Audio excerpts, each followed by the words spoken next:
This show is sponsored by BetterHelp Online Therapy. Without a healthy mind, being happy is hard. Visit betterhelp.com/kindafunny and see if online therapy is for you.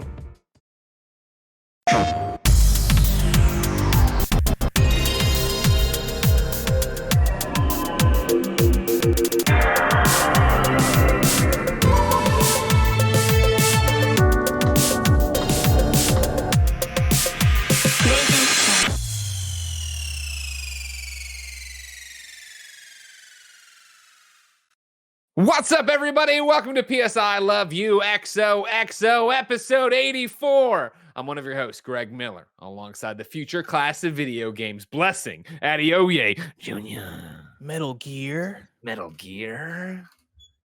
gonna play those Arsenal Metal Gear. Arsenal Gear? Yeah. I've been watching Barrett play through MGS2 and it's been a blast. Dude, how awesome is it every time to watch them do it, and him and Snowbike Mike and their reactions and the GIFs and the images that come out of it of how crazy Metal Gear. I still can't tell you. We've talked about this so many times, and I mean tell you, Barrett, on the ones and twos. How are you, Barrett Courtney? Doing well.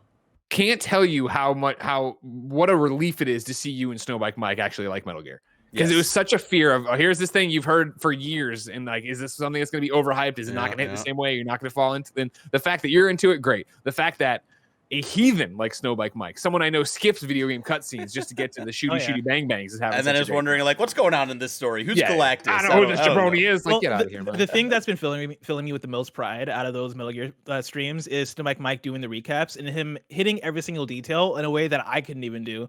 Like, I played Metal Gear Solid, the franchise, like, from the years of like 2003 to 2010, and even being in the moment during some of those releases, I couldn't tell you like this story in terms of beat by beat. But still, like Mike, when we get to any checkpoint in the streams, we're like, okay, cool. Snow Mike give us the recap, and the amount of detail that he's able to retain for me is such a fantastic thing, because I'm like internally, I'm like, Mike, you're gonna need that kind of retention for the details of the story, because the game just builds on 3 months to see where he's at, right? Like, yeah, exactly. It's built out to then, yeah. It's been a fantastic time. I think we're a good chunk into Metal Gear Solid 2. I think Tam was saying like we may have 1 or 2 streams left of Metal Gear Solid 2.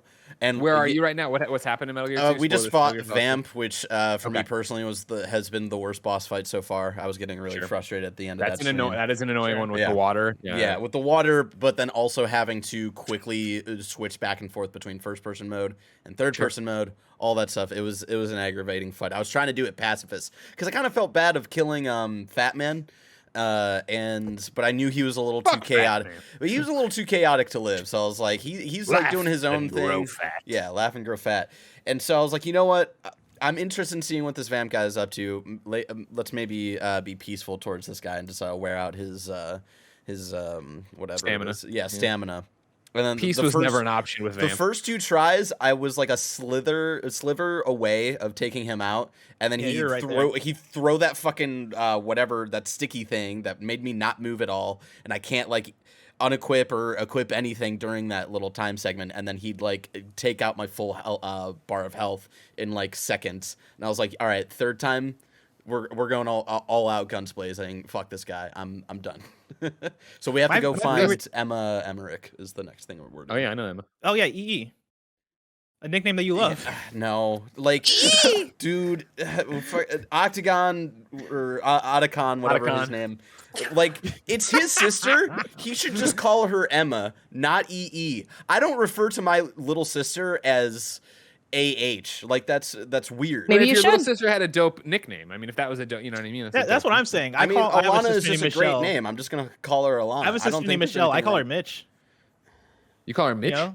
Mitch for short. Her full name is Michelle. I mean, part of that is because officially, technically, her name is Mitchell, because the doctors misunderstood my parents' accent when they named her. Wow. And so they said Michelle, they wrote down Mitchell. It's a true story. So we do call her Mitch for short. But like, I have nicknames for all my But sisters. like, Emma is such a short name. You don't need a nickname for it. You know. M. This is a creative challenge. They rose to the It is a occasion. creative challenge. Exactly. You know what I mean? They really crafted a narrative around it. The roller skating gameplay. And Janet Garcia, how are you? Hey, I'm pretty good. Oh, you sound okay. Great. You sound great. Sound like Great, you're super that's- excited to be here. You know what I mean? Oh, absolutely. I'm totally not tired at all.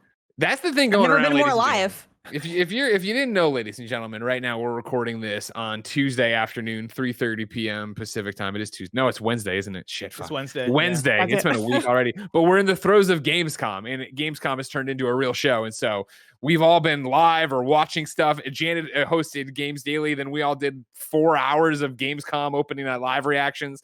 Blessing also, ate a burrito as big as his arm as fast as he could, and here he is. I did, and it was a great burrito. And also, there's the fact that there are just so many games coming out right now, and we're reviewing a lot. Like Greg, this bad boy, I'm putting to my brain for audio listeners. This bad boy can hold in so many game previews and reviews.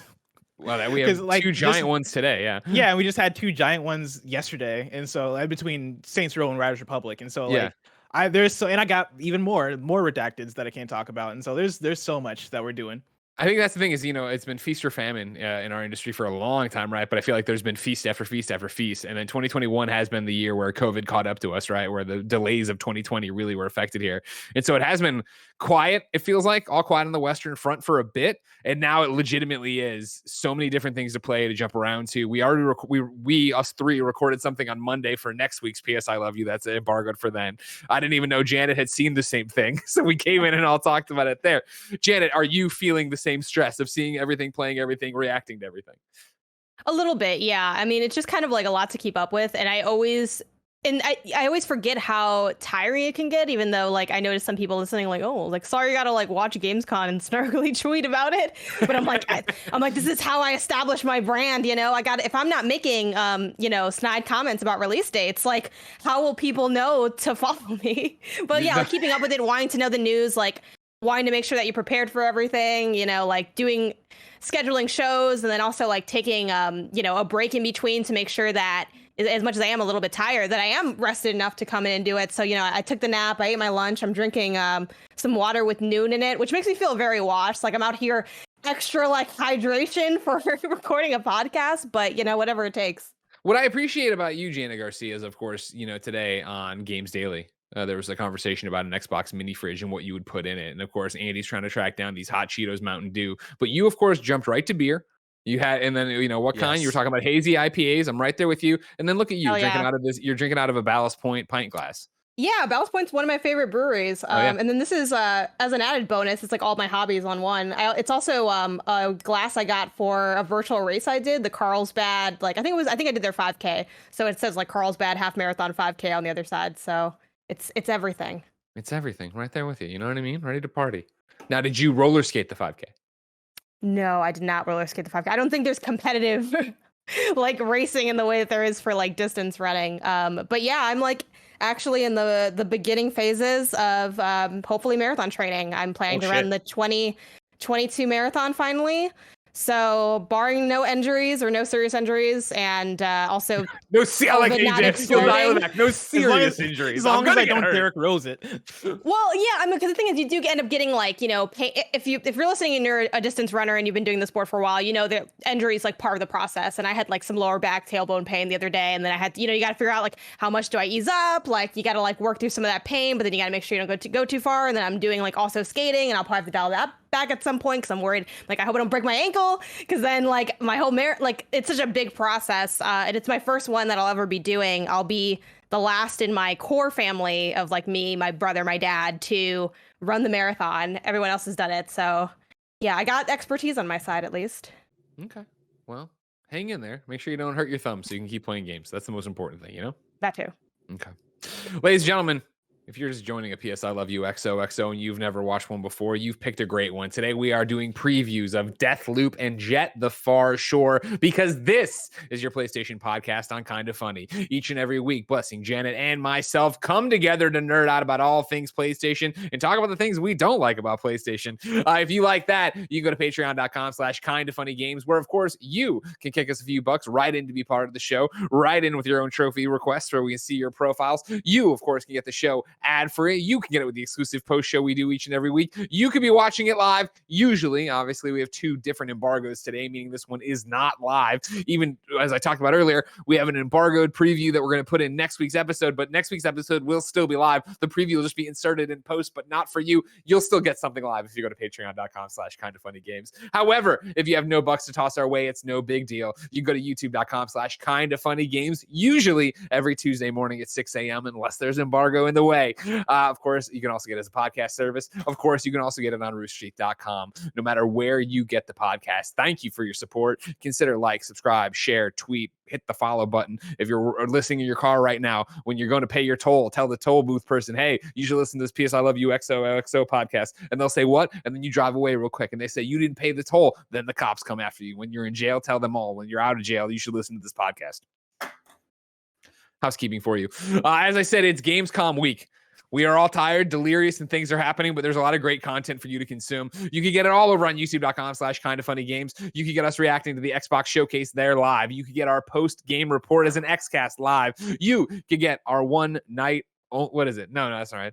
Is Opening it Night Live? Opening Night Live. I keep going to the ECW version of it. Opening Night Live reactions. And you can even get our post-game report on that from the Gamescast. That includes a Riders Republic preview. That includes, what was the other game you were previewed? Saints Row preview. There's so much packed into this week on youtube.com/kindoffunnygames. Of course, if you're of the audio listener variety, you can get the XCast right now as a podcast of your choice. You can get the Gamescast as a podcast of your choice, no matter where you get your podcasts. You could also be like our Patreon producers, Julian the Gluten-Free Gamer, James Hastings, Casey Andrew, Elliot, and Brian. That's right. Brian Ward. Of course, they went to patreon.com/kindoffunnygames to kick us some support. Of course, they won't have to listen to ads. The ads this week are going to be from ExpressVPN, HelloFresh, and Native, but I'll tell you about that later. For now, let's begin the show with topic of the show. We're jumping right into the previews. We are jumping right into the previews. I'm sorry, Blessing one. I was gonna say I'm sure people have noticed that I was looking down at my phone during that whole spiel, and I want to apologize. I was distracted because I'm trying to get my friend to play Genshin Impact with me, and they refuse. Gotcha. But it's important because Aloy, yeah, they refuse. You know, they're like, oh, the grind is too much. They don't let us play together until we're level 16.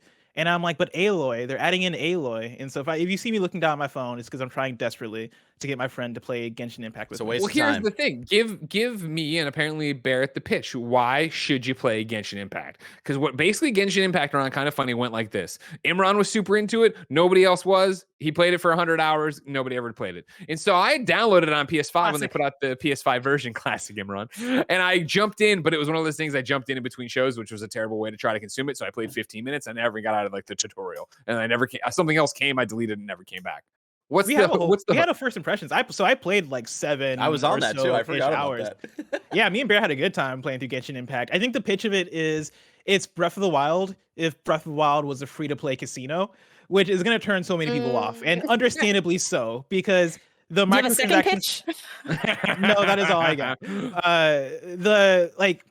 The gacha stuff seems to be a turnoff for a lot of people, and I definitely understand that. That was a turnoff for me, and that's why I stopped playing. But for the people who have stuck with it, I think there seems to be something there in terms of the gameplay loop that keep people involved, that for so many people, they are able to look past some of the microtransaction stuff and have fun with the game for what it is. And you're basically going through an open world. It's RPG questing. You're accepting quests. You're getting into combat. You're going through shrine-like dungeons. You're doing all the kinds of things that you might have liked out of a Breath of the Wild, but it is way more of I think there's less focus on the Nintendo puzzles and more of a focus on combat and leveling and unlocking new characters and unlocking gears and unlocking abilities. There's way more customization I think you get out of this game than something like Breath of the Wild. And for me, those 7 hours, I did find myself getting into it. Like I felt the addiction pulls tugging on me, right? I was like, ooh man, I could see myself getting into this gameplay loop. I'm enjoying this. But I hit a point where there were just other games to play. And I think I picked up Skater XL, and I was like, this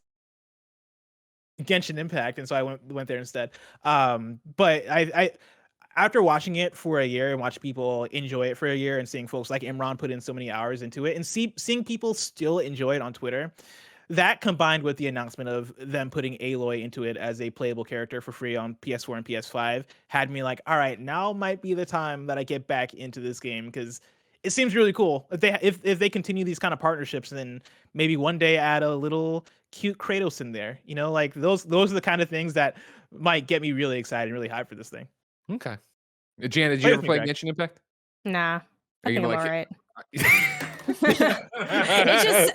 It's so many hours, and it's Yeah. like it's one of those ones where I can get away with not playing it. Like the people that like it, but it's like, okay, it's fine. Like no one's gonna be like, other than I guess right now, you gotta play it. Yeah, you gotta play it. It's so important for like the lore of the show that we do. Like, you know, I'm like, I'd rather use those hours to do something else, I think. Sure. It's like the privilege of not knowing if I would like it. Like if it sucks me in, like I don't need that hanging over my head. I don't really do a lot of like games that I have to live in either. I kind of, one, try to avoid those, and then two, fortunately don't happen to like a lot of games that are ongoing or competitive where I'd be like playing over and over again. I like when the credits roll, I roll, I keep going. We just go through as many games as we possibly can. Then we do it all over again.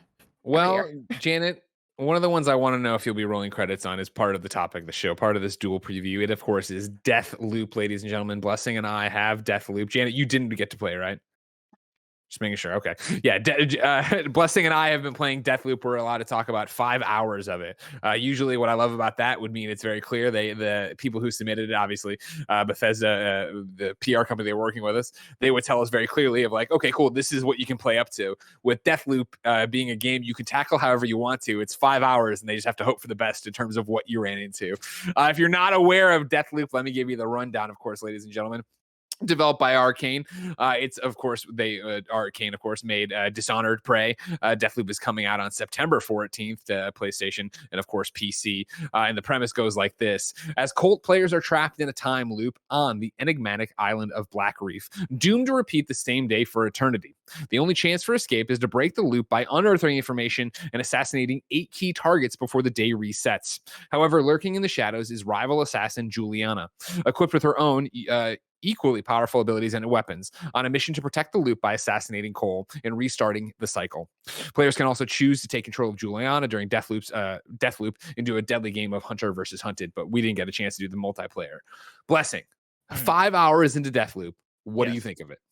I am blown away by it. I now understand why Arcane had such trouble trying to market this game in terms of what the fuck are you doing in Deathloop? Because I think you see the back and forth of people in comments and Twitter and being like, is this a roguelite? Like, what? How does this game work? And even us, when we did our behind closed doors preview, hands off of Deathloop, we came out of that preview somewhat more, even more confused, having more of a glimpse into exactly how this game works. And the reality of it is complex, but complex in a way that after your first 2 hours of the game, once the game opens up and the game is like, cool, hands off, have fun, it very quickly snaps into place what the game is. And what that is a game that is structured linearly, where instead of it being like Dishonored, where it's level 1, level 2, level to level, you are making your way through a story.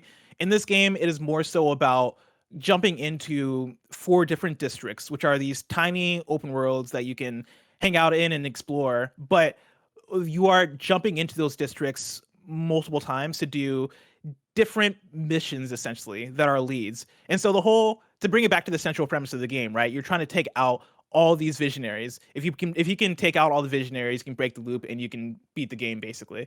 The way you're trying to do that is by lining them up in a way where you can take them out all in one day.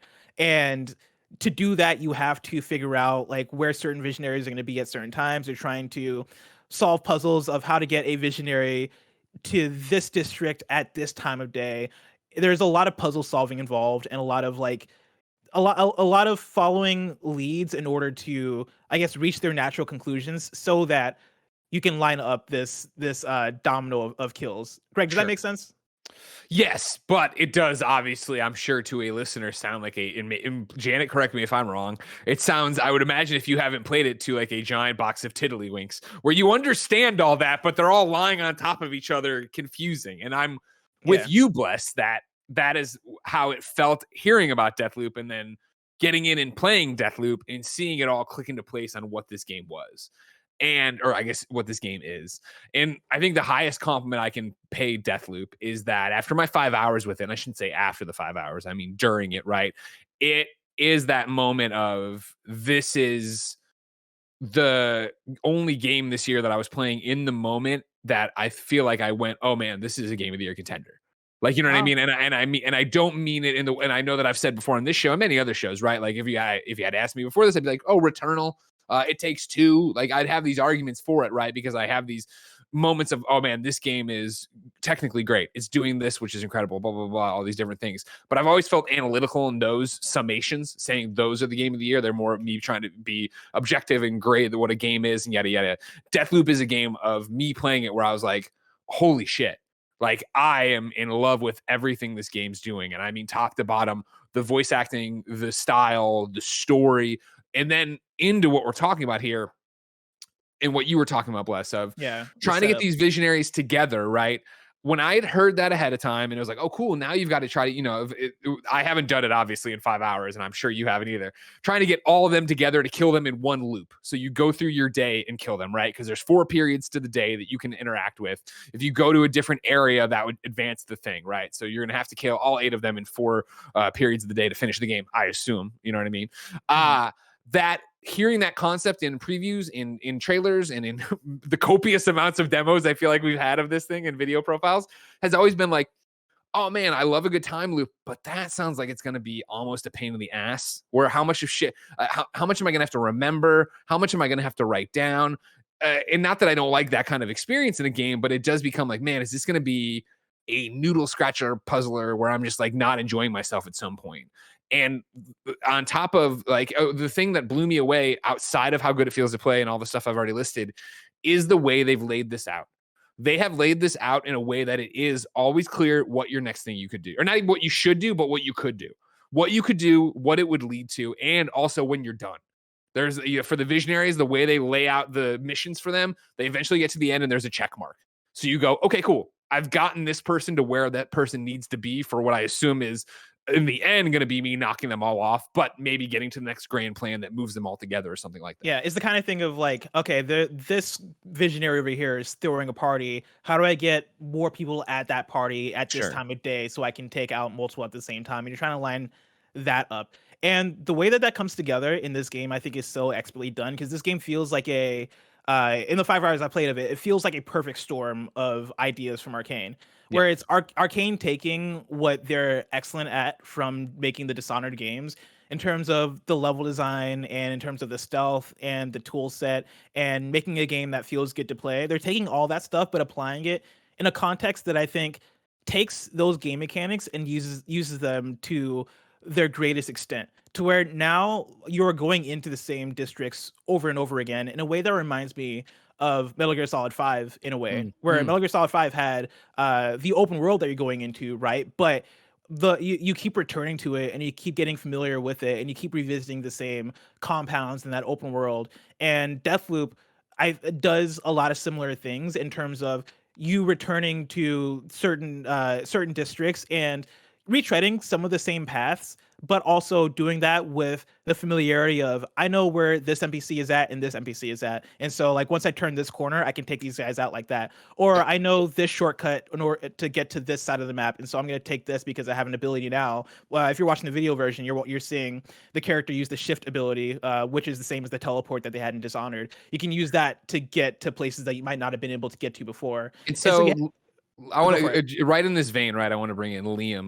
Liam Hasty wrote into patreon.com/kindoffunnygames, just like you can, and says, when it comes to Deathloop, despite the plethora of trailers and deep dives, I don't think we've been given a good indication of how big the playable area actually is. From what I can gather, it doesn't strike me as a particularly large area, and this worries me for the repetitiveness of the loop and for the time to beat itself. Did you get any indication of the map size and or fun mechanics or progression to combat any repetition? Also, love all of you and have never been bothered by a celebrity pregnancy until yours, Greg. I'm going soft. Blessing. Yes. Again, 5 hours in. Who's a celebrity? No. I know that's accurate, Janet. That's accurate. 5 hours in, obviously we can't speak to the end of it, but I haven't felt the repetitiveness in a way that didn't feel empowering, if that makes sense. Where, yes, you are right. It's Groundhog Day, right? Which means that if I go to the same area at the same time of day again and again, I'm going to hear the same conversations. But for me, it's that idea of going back at 4.5 hours in, going back to somewhere I had been before And now I have, the new the ability to the shift tablet, right? Where I can do like what you're talking about, like jump around, go invisible, and move around undetected. And suddenly it's like this firefight that broke my stealth run before. Now I don't have to worry about it because I've gone in there, I've leveled up my thing, I'm taking people out, their bodies are disappearing. Like I feel like I have a new weapon, a new move, a new thing in my arsenal to make this fight different, even though it's the same people. And so far, that's been the way I feel about all the NPCs or I shouldn't even say that, all the enemies, where I don't feel the enemies are tough, right? It's honestly, I think it's obviously a shooter. You're doing all this different stuff. But so far from what I've played, it isn't a shooter as much as it is like a murder puzzler, where it is about how do you take these people out to get to your objective and what do you do with it. They're pieces on the board. They're not meant to be this Everest for you to try to climb. Like the first visionary I went into on my, the first run of the game, which happens quick enough or whatever, right? It was like, I was like, ooh, gonna have to psych myself up. This person's got a superpower and I'm going to get in there and I'm sure I'm going to lose, but I'll come back. And like, I beat them, just owned them, right? Because they probably have a bigger health bar, but it's not some ridiculous health bar, at least the ones I fought. Yeah. So it was like, oh, cool. Okay. All the enemies seem to be on equal ground to some extent. Like you're not running into heavies. You're not running into you're not running into the weird classes of characters that you would in a traditional action game. I think it is more so about solving. And the visionaries, yeah, they do have their slab powers, which will make them maybe a little bit more of a challenge to take out depending on who the visionary is. But for the most part, the only things that are separating the enemies are like their visual style, right? Like they have on different outfits and like they're all pretty distinct. Like this game is very stylish, but then also the weapons they hold. Some characters might have a shotgun, and another character might have a submachine gun, and so you'll have to tackle them that way. But yeah, it is way more of a puzzle, which I find more interesting because it is that combination of being stealthy and figuring out how to take out certain enemies, and in some cases going loud and being like, all right, I think the option here is taking out everybody here as fast as possible because that is going to do me way more justice. And I have the ability to do this because I trust my ability, because I know the placement so well at this point that you're going about it that way and it becomes a good thing. The thing I want to shout out to, back to the question of the size of the maps, is that there are 4 districts, and in a way you kind of multiply that by 4 given the 4 different times a day that you can enter into any of the districts. Granted, like the layout for a lot of them are going to be the same, but things about them do change. Like certain characters are going to be in certain districts during certain times, and then some districts might be more dangerous at a certain time than another time of day. So you have that stuff as well. In terms of size, each of the districts I'd say are big enough, especially with how the game formats itself in terms of you have the different leads that you're chasing in order to nail down where certain visionaries are going to be.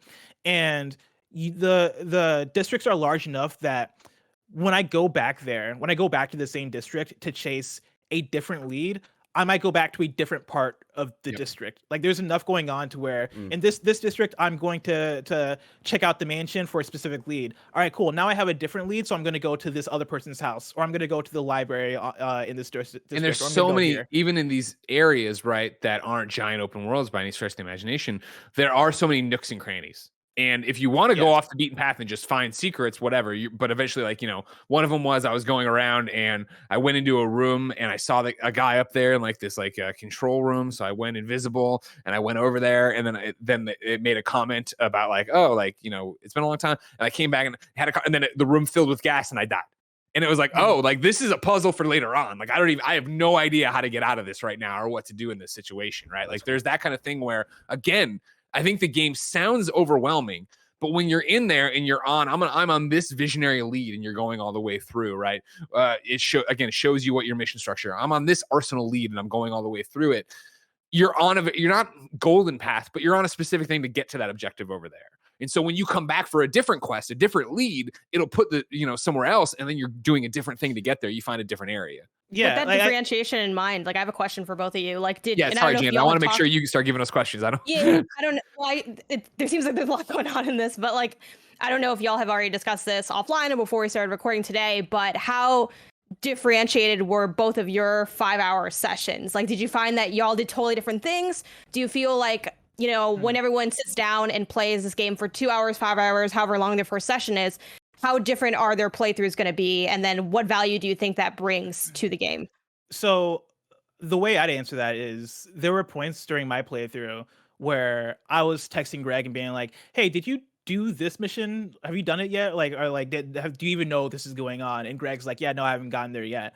And so like the game is very non-linear in the fact that you can choose to do quests or leads in any sort of order that you want, but I do think eventually, by the time you finish, by the time you finish the game, I imagine that everybody's going to do most of the same quests / leads, if that makes sense, because I don't get the sense that they change or that they switch up in any sort of major way that would make it. But here's the thing, right? Is I think, and I'm sure this is something we have talked about, right? Of like, yes, your story is going to be the same. You're going to have, we're all going to have killed the 8 visionaries, right, and moved on with our lives.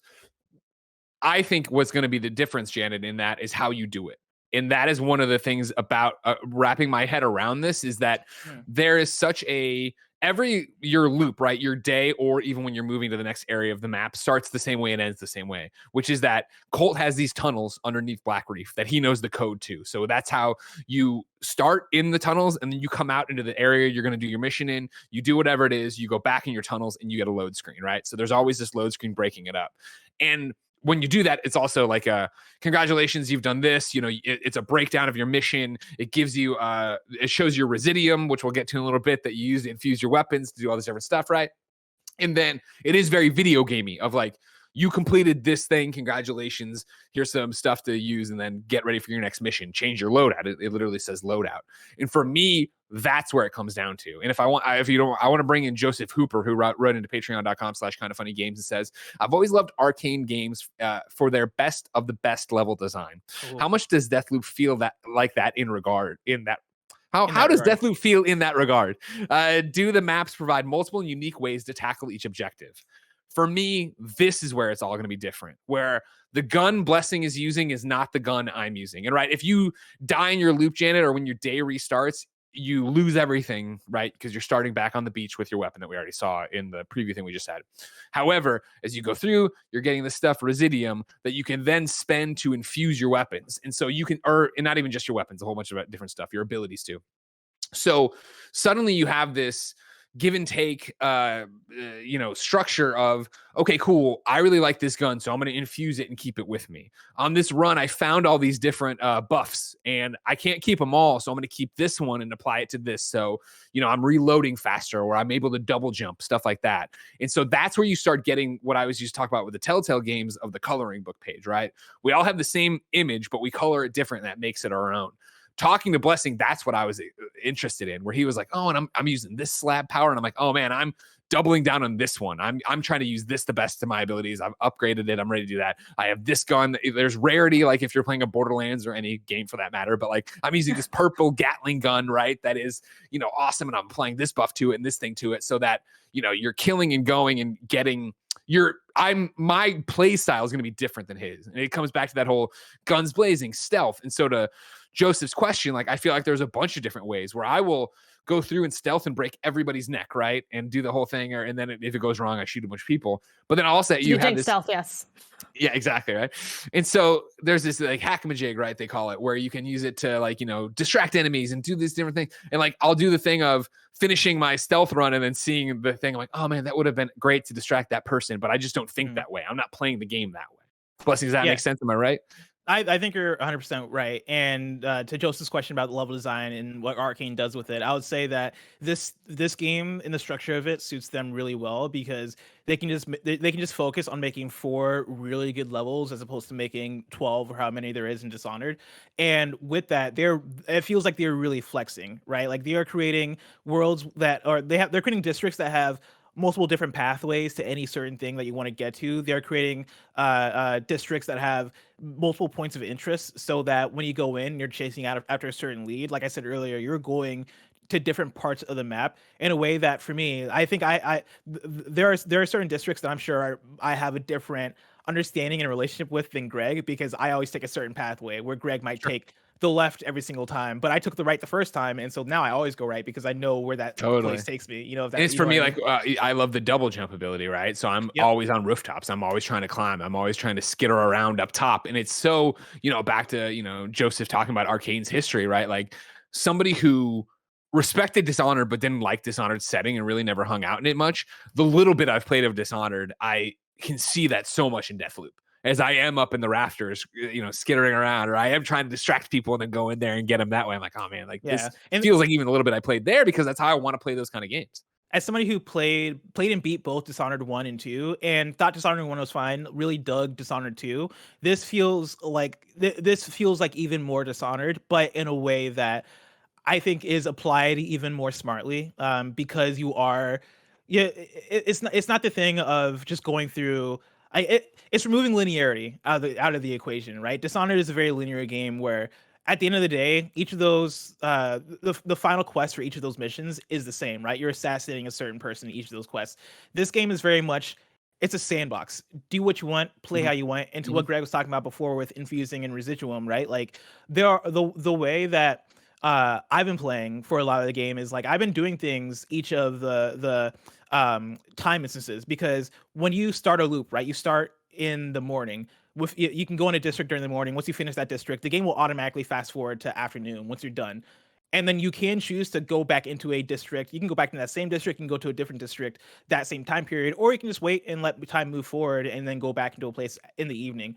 For me, I check and see like, okay, cool. If there's not a lead during the time of the day anymore, then is there a visionary that I can go take out to steal their slab? Because that is how you often gain slabs in the game. You're getting slabs, which are your special abilities, right? Superpowers, your superpowers. You're getting those off of the visionaries. Like they all each contain one. And so once you kill them and steal them, you can then add that to your arsenal and infuse them. And once you infuse something, you keep it for forever in the future time loops.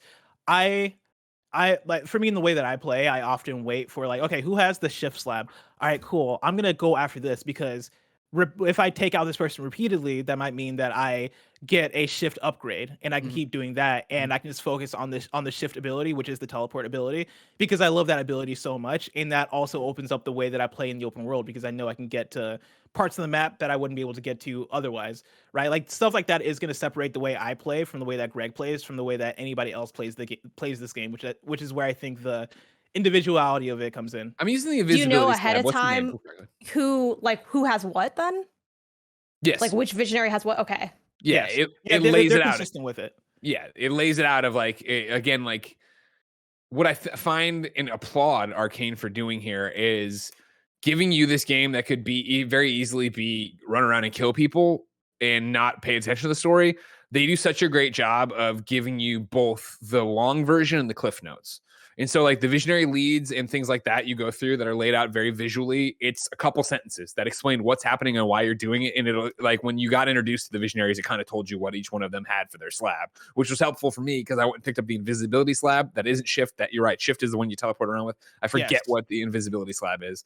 Doesn't matter. It's the invisibility. I know what they're all called, but I don't know which is which, so I don't want to just don't bother. Yeah, it doesn't matter. It doesn't matter. So it's like you can prioritize what you want to do and then build your play style around that thing. But also to my point of like the long and short versions of it is like, you know, as somebody who loved reading terminals and Fallout, right? Like there's terminals all over Black Reef and you go through and you can read them, but then you can also, every time you leave them, if there was pertinent information in it, you get a little summary down here in Colt's voice, like via text that pops up and tells you the important factors to it. And will then populate basically your, like, you know, It's Always Sunny in Philadelphia, like string board, right? Of Charlie doing the crazy eyes. Like that's populated there and you see what's going on. Like it's visually filling in this information and the story so that you can get lost in it that way, but not literally get lost. Like you can run around and have fun and screw around and not pay attention for a little bit and then come back and be able to go like, oh, what's happening? Who are this person? Okay. That's I guess that question too. Sorry. Well, I want to go real quick because I want to back off of what Greg just said. One of the things that I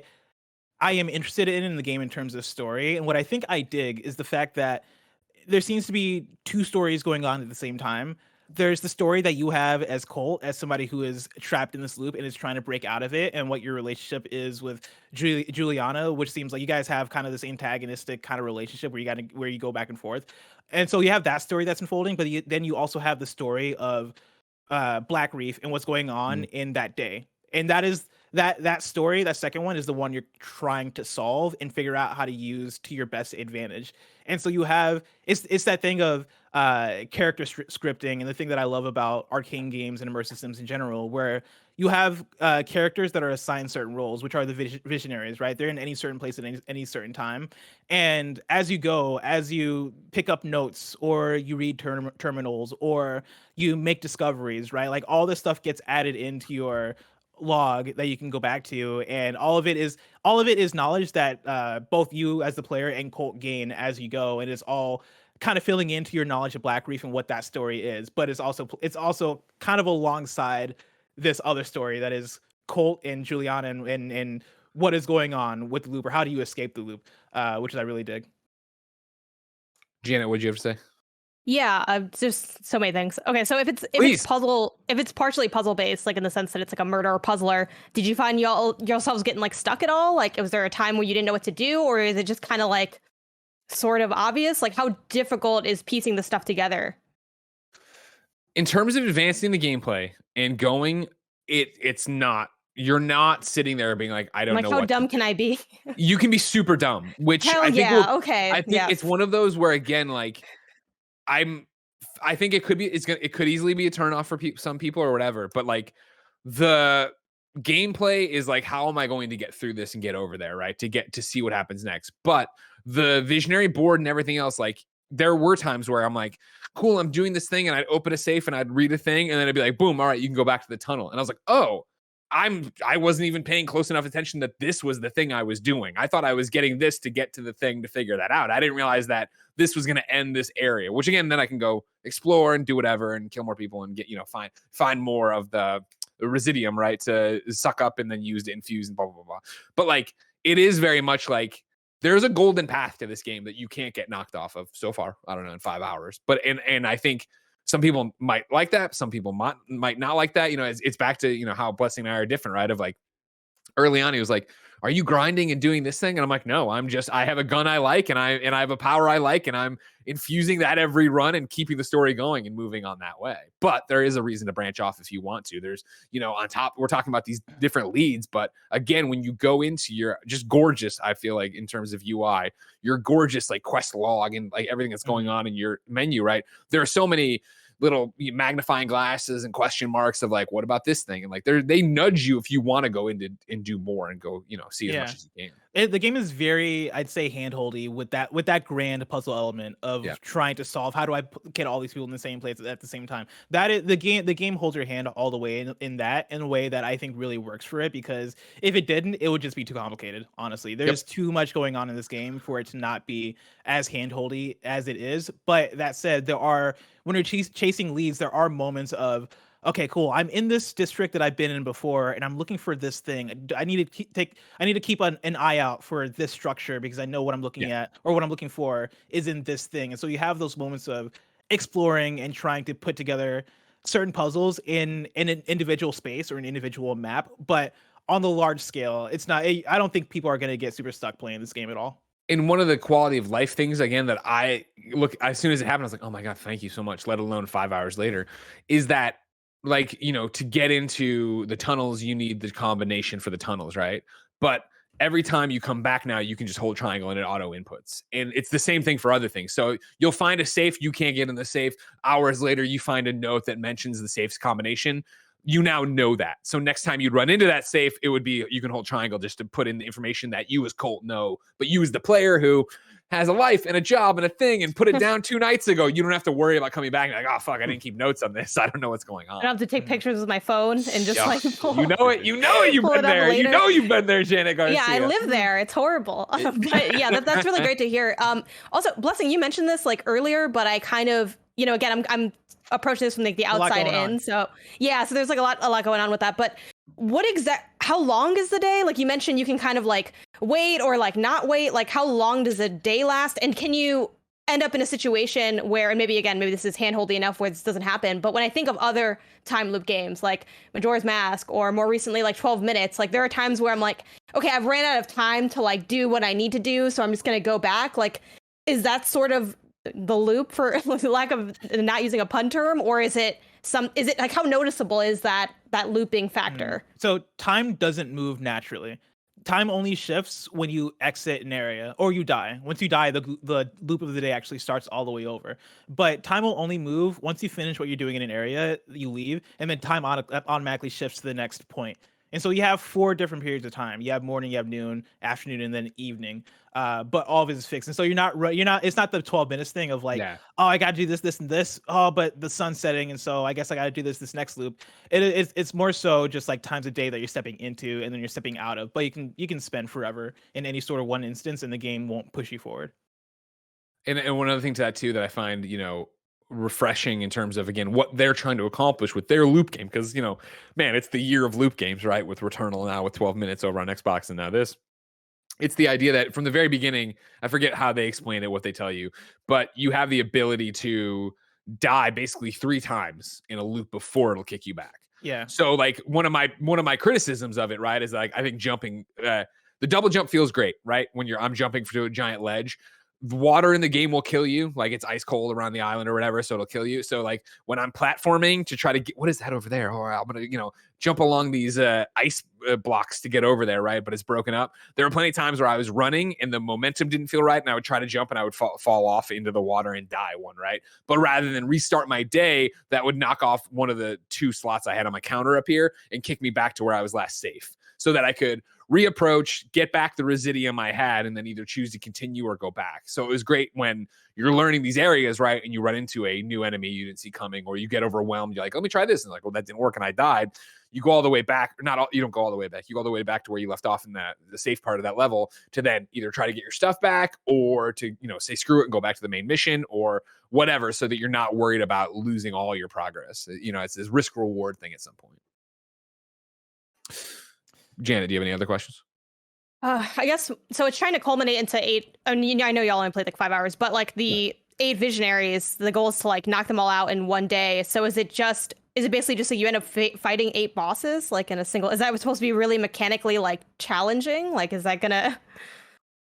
We'll see. I don't know. Yeah, I don't know if we can answer that, because that seems like it'd be really hard. Like, I assume off the first 5 hours, playing the first 5 hours of the game, I assume that's where you're going to end up doing. I assume that's the end. Is that cool? You've lined them up. Now go do it. And I don't know. There's a perfect day, right? This is how there's a perfect day where you have it everywhere that you can go, and you're knocking off 2 at a time or whatever. I don't know. Yeah, and I myself have the same question of like, okay, cool, how's that going to go? Because I've not gotten the sense of being able to tell. I assume that it is going to be the thing of cool. In the first day, you've lined them up so that 2 of them are in this one district. Go in that district, murk them. Cool. Next portion of the day, 2 of them are in this district. Go ahead, murk them. Like, I assume it's going to be that kind of thing, but it's hard to tell. Speaking of which, though, the Visionaries, I do want to shout out the character of Juliana, who is, if you watch the trailers, right, like you have the back and forth with Juliana. She's the lady assassin who is out to kill you while you're out to kill all these Visionaries. That is like the interesting twist they throw into the loop, which is she's always out to get you, and she will appear randomly at points and try to thwart your progress in a way that I find both entertaining but also annoying at times, and like not in a complaining way, but more so in a oh no, like dreadful kind of way. It's a bit soulsy in a way where a player will enter your game and try and take you out. I was literally about to use that same example. Yeah, it's that sort of thing. And so in my 5 hours, I had a couple of times I was after a visionary, or in one specific example, I had just beat a visionary. I'd murdered a visionary, and I was on my way back. I had gotten their slab. I had collected a bunch of residuum so I could infuse things once I got back. I had made so much progress on a loop, and legitimately 30 seconds away from exiting the district, because I see the door. You see the yellow objective. I legitimately saw like the objective, and I was like, cool, I'm out of here. I can say sayonara to this place. And then I got the notification that is Juliana is on the hunt. And when that happens, your exit through the tunnels gets locked, and you then have to go unlock it via a satellite. And that is on a different point in the map. And so that happened, and I was like, oh shit. And it's that thing where I was filled with dread because I had made so much progress, and knowing that Juliana was going to kill me, that would mean that I was going to lose all the residuum, but then also the slab that I just got, which is important, right? Like that's big progress right there. And so like I went back and I was like, cool, I'm going to try and hold my own, but I fucked up and I accidentally alerted a mob of people, and then I tried to run out of there, but then Juliana showed up, and also I was on my last life basically, right? Because you can die 2 times. I was on my last one, and I got murked, and it was that thing where I was like, damn it, they got me. But on the flip side, the other time Juliana was on the hunt for me, I did kill her, and it was the most satisfying thing. And I don't know, I couldn't tell if it was a player or if it was an NPC. I assume that maybe it could be either way, but I'm not sure for sure. Yeah, I think it can be either way, but we've been playing offline, right? Or at least you should have been, sir. So I think that like no, I think you can play online. Well, the final game. Well, let's just I think the preview is very much online. Okay. Yeah, I'll check the email. Well, they're not going to watch this deep into it or whatever, right? Right? No. It's too late now. You're right. No, you are correct that eventually they did send an update of like, turn it on to get updates. But I thought we were still supposed to play offline, which I'm sure you did then, and we're fine. Don't worry about it. Yeah, I peer offline, yeah. What is they killed you? It doesn't, who's it to say? Yeah, the in my mind to introduce the mechanic, yeah. Juliana as an AI showed up, right? And was so is that the only visionary that? So you kill the visionary. Well, she's not a visionary. Yeah. Oh no, she's not a visionary. Okay, so then then I guess technically she is. I think she is. Yeah, you're right. Sorry, my apologies. Technically she is. It's all jargon anyway at this point. Okay, yeah, so you kill the visionaries to get the slabs, and then the goal is eventually to like get them all set up where you can like kill them all in a single day for the ultimate day. So is Juliana then the only visionary that you end up killing multiple times? Like, or is there a reason that you have to kill them over and over again, or you just do it once and then multiple times? You're killing all of them multiple times, yeah. Why? Because that'll get you their slab, and then but after you get the slab, then if you do it again, you can level up the slab. The problem that Colt is in is that the day loops, and so once the day loops, the visionaries are back alive again, and so like the whole goal is to like line them up so you can kill them all in one day, so that you break the loop. Okay, and then real quick, like, to add it in, sorry, because it's great to your question, right? Is like you'll kill them, and then usually you'll kill them and he'll figure something out to change where they could be, and then you get these great like not animated, I guess they're moving cutscenes, but they're kind of like comic book cutscenes, but they're stylized to fit the world of Deathloop, where it'll be like, all right, now that I figured out that now that I've done this, I heard him say this. So next time I'm going to go break this thing, which will force him to go over here. And then I'll have 2 over here. And that's and then, you keep doing it, but you keep getting the animated process of Cole's thought process as he tries to get them all to a perfect day. So then Blessing, because you're the rogue expert based on the Blessing Show episode, how much is this roguelike/roguelite? Is it not at all? Like, what's your kind of comment for people that are hearing this and being like, ooh, I don't really like games where I'm, again, running through those processes over and over again? So 2 things. One, it's not a roguelite whatsoever, right? Like the fact that nothing really changes in terms of level configuration. It is not procedurally generated. And like for the most part, you are making a lot of progress as you're playing through the game, even though the day is looping and you're going back in the same areas. Like it's not a roguelite. I find it funny because just the other day I was going through the PlayStation Store and they were doing like, hey, let's highlight a bunch of roguelike games. And the first thing was Deathloop. And I looked at that, I was like, I don't think that's accurate. But yeah, that's the first thing. First thing is not a roguelike. Second thing, for folks who do get frustrated about losing progression, all this stuff, you are making a lot of progression in this game as you're going. Like you are either fulfilling a lead, you are collecting weapons and infusing them. Like you are constantly making progression, and the whole game is about trying to find ways to make progression. And so I wouldn't worry about that either, is what I'd say.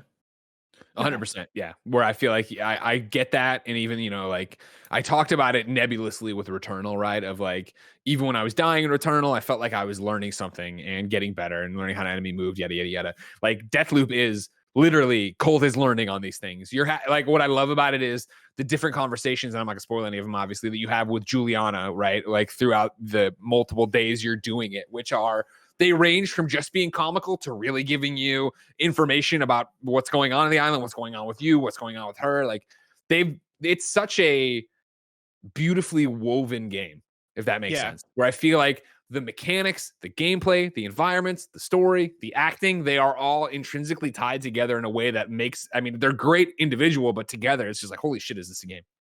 Hell yeah. Yeah, I 100% agree. And to back it up a little bit further, talking about like progression and stuff, right? Because I mentioned earlier that I lost a lot of progression when Juliana murdered me that one time. That was like 15 minutes, but it was like a good 15 minutes of like me murdering a visionary, getting their slab. So you were laying it on thick. Yeah, happening.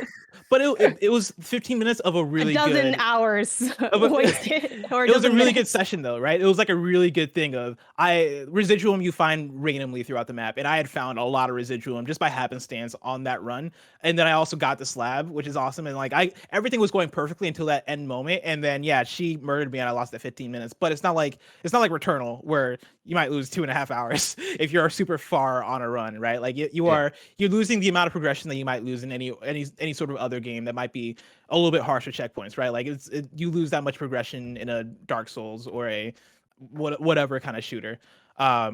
And so yeah, I had another thing. I totally forgot where I was gonna go, but we're not ready to transition. I still got a couple questions. So don't worry. Yeah, I wanted to echo that, like what Greg said about Game of the Year at the top of it, and talking about how like good the game is from all these different aspects. I 100% agree. Like this game seems to be fairly incredible. I think it's so far I think it's Arcane's best work. Like I think they really found the magic in this one. And then yeah, on the stylistic level, just the voice acting is really good. Tim compared it in one of our earlier previews to a Marvel movie in terms of how the banter works, and I'd say like sure. I'd agree a bit, right? Like they do have that, like the good banter, the jokes, the quips, all of it feels fairly quick and really well written. But then the actual machinations of the world is where that game really shines. It is really impressive, seemingly what they built. And so, yeah, I'm 100% with you there too. Do you think this finally puts Arcane on gives them the attention that they deserve? That I personally feel like, with Dishonored 2 being like one of my favorite games of all time, okay, Greg, go ahead. Drippy Drapes writes into patreon.com/kindoffunnygames and says, what do you think are the implications for Arcane if Deathloop is huh? I said AK Barrett. Drippy Drapes, aka Barrett. What do you think the implications are for Arcane if Deathloop is a critical success but sales are middling, similar to Dishonored? It's really hard to know for certain, but do you think Arcane games turn enough profit for them to continue taking risks and getting funding for future games? Now, this, of course, is a fascinating question, right? Because, of course, Arcane is part of Bethesda, and Bethesda has been bought by Microsoft, and I don't think you have to worry about Arcane getting any funding from here on out. They're probably taken care of just fine. But I want to take it to the critical success of Barrett, because you were talking about it. You love Dishonored, right, Barrett? Yeah, Dishonored 2, I would still argue, has the best level design in any PS4, Xbox One generation game. And the problem, of course, is that myself included, right? Trying to get people to play Dishonored a lot of times is like pulling teeth. Correct, Barrett? Whale Punk, definitely not a style that people were super into. I also just think I do think Bethesda might have dropped the ball a little bit on marketing for both. I think it was Dishonored 2 and then Prey, like both came out within like not within a year of each other, but Dishonored 2 came out in November and Prey came out that it was spring. Like that March, or something like that. And they both just like kind of came out to like critical darlings. People who played it loved both of those games, but yeah, like gamers as a whole kind of like shrugged and moved on. And so, I am hopeful for their future. I feel like a lot more people are paying attention to this one just because it's a different style. It's got that 60s vibe that's gotten a lot of attention and stuff like that. But I still worry about how, because of the complicated structures of this game, how many people are actually going to try it out. Here's my thing: is I don't think you have to worry.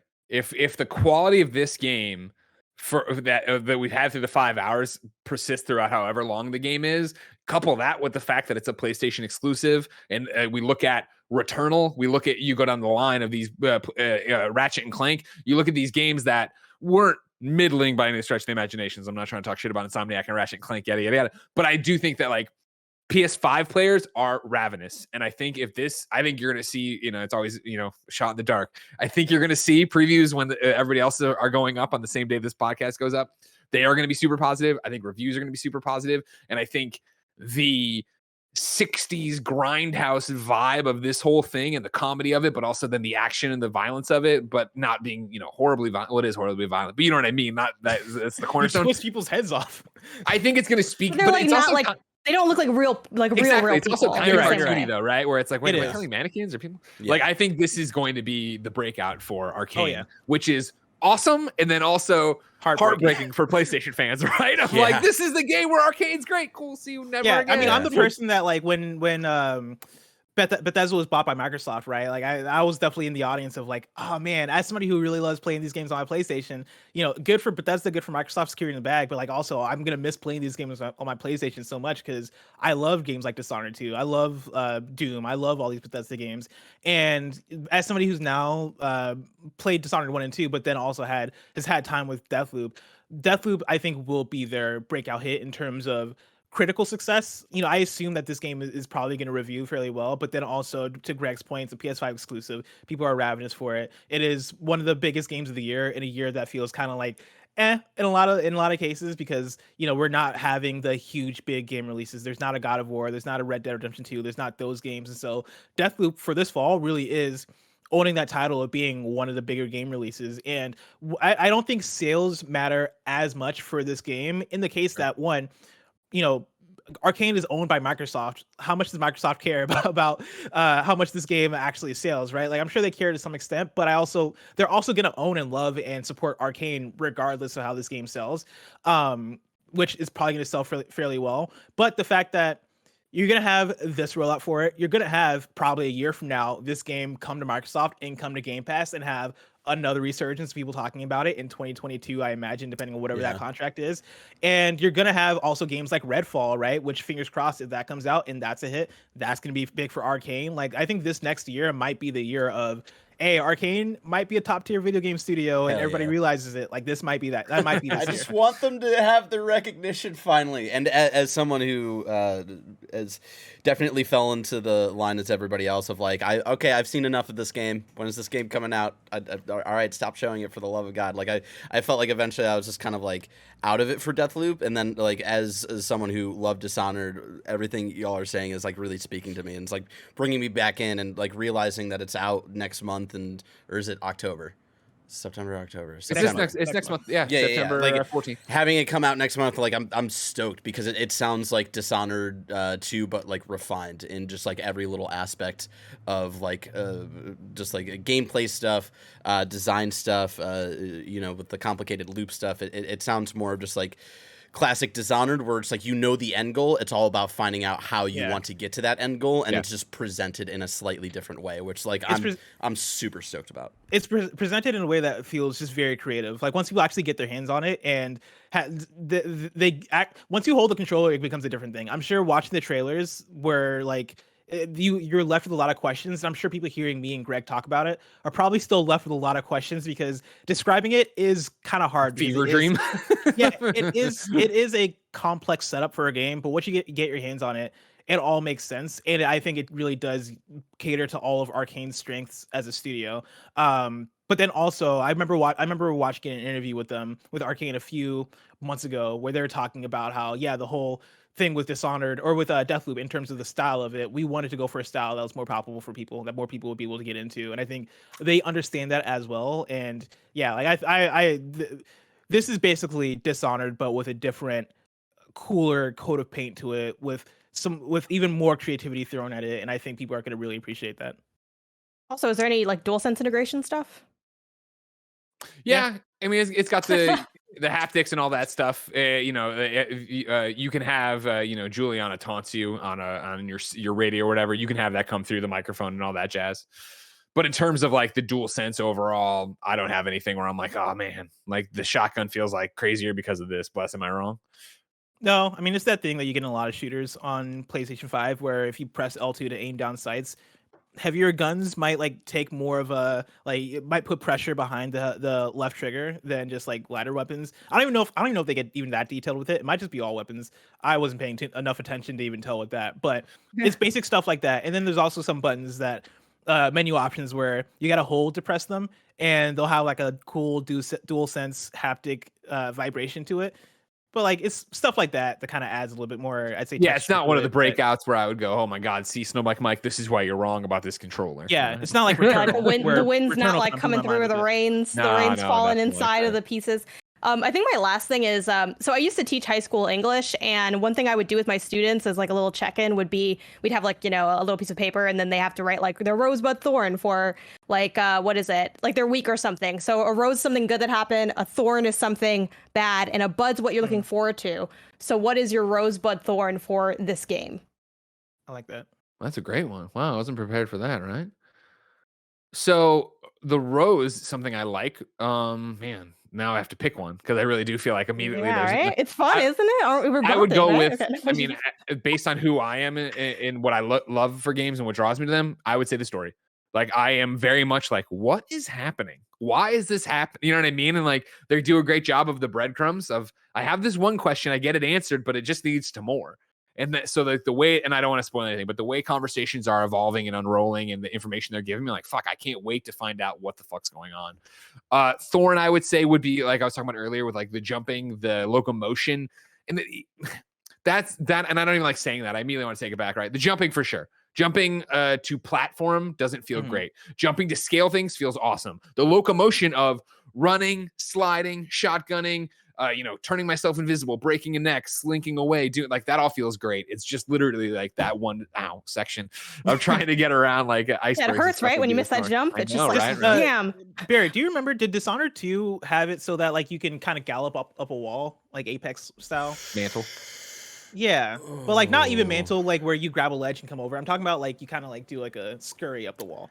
I don't think so. Okay. For some reason, I feel like I should be able to do that here, but I don't know if that was. I don't know if my Dishonored brain is tricking me when I use the shift ability, but I want to do that every time and I can't. You can like have it like right at the edge of something, and then you'll like automatically like hold on to like the edge, right? Yeah. The shift ability does that here too. Okay. I might just be like conflating with another game. Maybe it's just all the Apex. And then my bud would be the things I'm looking forward to would be seeing the rest of the powers. Like I am committed to obviously loving this invisible one because it's so great, but every time I'm like, well, what does that visionary have, right? Like I've only at this point killed 2 of them, right? So I don't know like what's next or what else is going to be out there. So I'm really interested to see what the new powers are and what my cult, an additional 5 hours from now will look like. My rose would be the game setup. Like is the thing that's so hard to really market, but I think it is the best thing about the game. The fact that they created a game that, for me, in the way that we have, if I told you, if I pitched you an open world game that is so easy to kind of understand, and it's like, cool, I can go anywhere and do whatever I want. This game kind of takes that and turns it into more so like open time, where I can hop into whatever time I want, and you have mission structure in a way that makes it so that certain things you can do at certain times, and you're trying to do this whole thing, and it is this big murder puzzle. For me, that is the rose, and that is very impressive. The what was it, Thorn? My Thorn would be, I wonder what the arsenal of weapons is like in this game. Because like within 5 hours of playing, I was already running into repeated weapons. Like there's a gear system that is uncommon, rarity, rare. Yeah, like you have the same kind of thing where, right, blue weapons are better than gray weapons, but like purple weapons are even better. You have that sort of thing, and I was quickly already running into repeated versions of weapons. So I worry a little bit that maybe the arsenal by the time you get to the end of the game, or even by the time you get to the middle of the game, I wonder if I'm still finding new weapons or if I'm just gonna have a set arsenal that I'm just gonna run with through the rest of the game. So that's the Thorn, and then a Bud. I want to know how this game wraps up. Like I want to know how they stick the landing, because I think the idea of trying to line up all these visionaries and killing them in one day sounds like a really cool idea, and the build up toward that seems to be pretty fun. But I want to see how the dominoes actually knock down, because if they're able to pull that off, then I think that could lead to this game being extremely special. Cool. Yeah, I'm looking forward. Also, do y'all think I will like this game?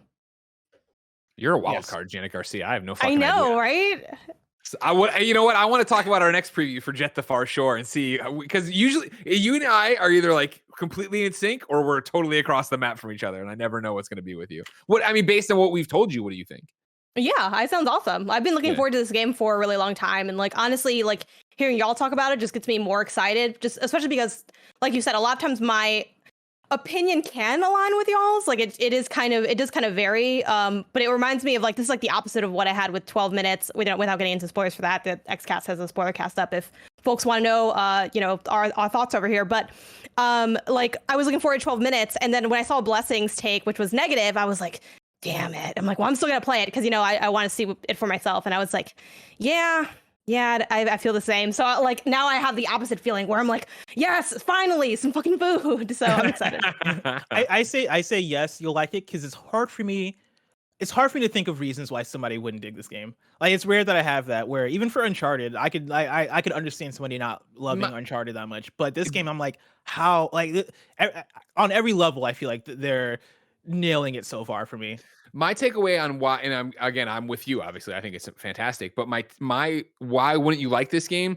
I think if you wanted to, it could be too linear. And I know that sounds crazy because we just talked about all the different things you could do, but it could be that I like love linearity. I like this one power. I like this one gun, and I'm going from point A to point B and doing the thing, and I'm doing the thing, and then you're just like, coming out of the tunnels to go do the thing to go back in the tunnel. I feel like it could get a bit like, all right, like I'm just going. I don't feel that way. I love exploring. I love reading. I love finding out what's going on this island. Like that's what I want out of it. But I feel like if you just ding, maybe it wouldn't work for you that way. But we'll see. But I know Janet plays these kind of games like me on that one of like, I want to know everything. What's going on in this thing? So I don't think it'll be a problem. But you know where there's never any problems, ladies and gentlemen, over on patreon.com/kindoffunnygames, where you can go to be part of the show. You can go to get the show with the post show we do, and you can go get the show ad free. But guess what, Jack? You didn't go there. So here's a word from our sponsor. This episode is brought to you by Native. What's the difference between an antiperspirant and a deodorant? Antiperspirants contain aluminum, which plugs your sweat glands to stop you from sweating. Native deodorant does not contain aluminum or parabens or sulfates. It's vegan and never tested on animals. Native will keep you smelling and feeling fresh all day long. Their classic scents include coconut and vanilla, lavender and rose, cucumber and mint, and eucalyptus and mint, and more, including an unscented option. Besides their classic deodorant, Native offers a baking soda-free formula for those with sensitivities.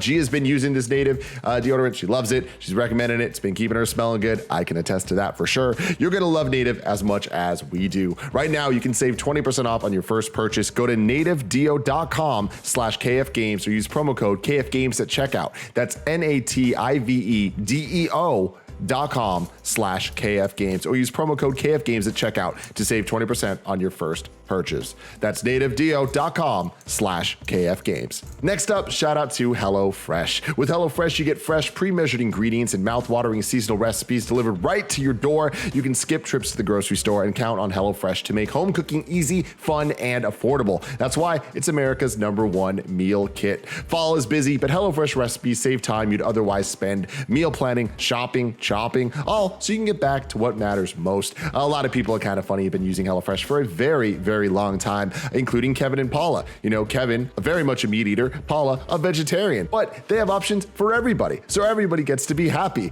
And I get to be really happy whenever I get HelloFresh as well. Gia makes it and it is incredible stuff. You can go to HelloFresh.com/KFGames14 using code KFGames14 for up to 14 free meals, including free shipping. That's HelloFresh.com/KFGames14. Use the code KFGames14 for up to 14 free meals, including free shipping. So there you go. HelloFresh, America's #1 meal kit. And finally, shout out to ExpressVPN. Using the internet without ExpressVPN is like walking your dog in public without securing them on a leash. I would never do that with Moose. It would not end well. Most of the time, you'll probably be fine. But what if one day your dog wanders a bit too far and gets dog napped by somebody? That's real bad. Wouldn't want that at all. Every time you connect to an unencrypted network at cafes, hotels, airports, etc., your online data is not secure. Any hacker on the same network can gain access to and steal your personal data, your passwords, financial details, all that bad stuff. Some reasons to use ExpressVPN, just like I have, are you get an encrypted tunnel, it's super secure, it's easy to use, and that's kind of my favorite thing. You fire up the app, you click one button, and then you're protected. I have it on my desktop, I have it on my phone. I don't need to worry. My internet experience, protected and secure. You can secure your online data today by visiting expressvpn.com/kindafunny. That's expressvpn.com/kindafunny. And you can get an extra 3 months free. expressvpn.com/kindafunny. Now, this is more embargoed information, but just for you guys, right? Because this is an embargo I can't lift. I'll explain it to you when we're not on the air, but I have to do something real quick.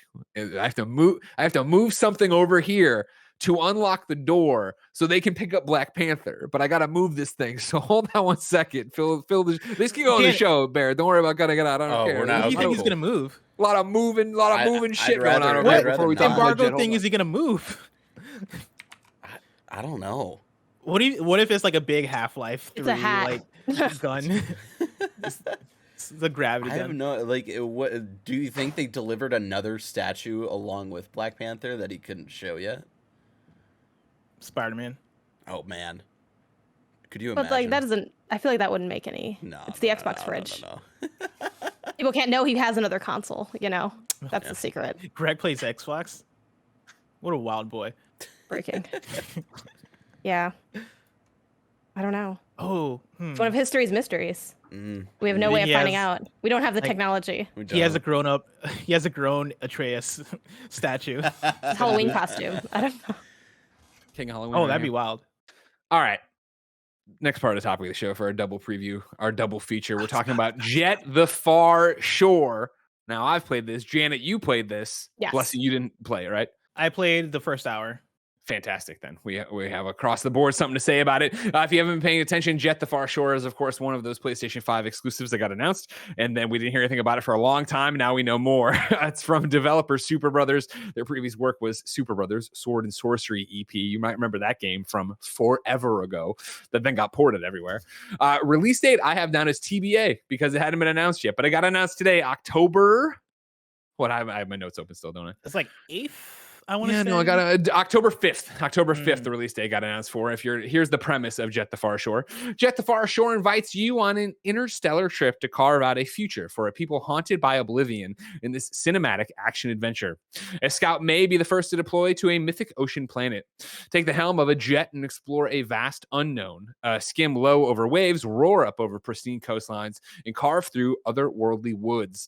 Adapt to an intricate systemic open world and persevere through adversity alongside an intimate ensemble cast in the story of courage, wonder, and regret. Embark on an explore single-player adventure presented in 5 captivating acts encompassing monumental moments, laid-back exploration, occasional white-knuckle action, moments of heartfelt companionship, and a helping of existential dread. Blessing, you played the first hour. Jen and I played what we could for preview, which was the first 3 chapters, which is actually chapter 0, 1, and 2. Janet Garcia, after those 3 chapters, what do you think of Jett the Far Shore? I really don't like it, and I don't think it's good. And I'm kind of bummed about it because like I saw this and I'm like, this looks awesome. And I think the like trailer wise, like it looks really captivating, and it has a lot of the beats that I'm drawn to in games, like, you know, serenity, exploration. I like the premise of, okay, we're out in the open world and we're exploring and we're getting to know the environment. Now we're going back to our ship and we're talking to the people at our cabin, and we have like, you know, it's part narrative, part like, you know, tranquil gameplay. But I just feel like it missed the landing on so many different beats each time.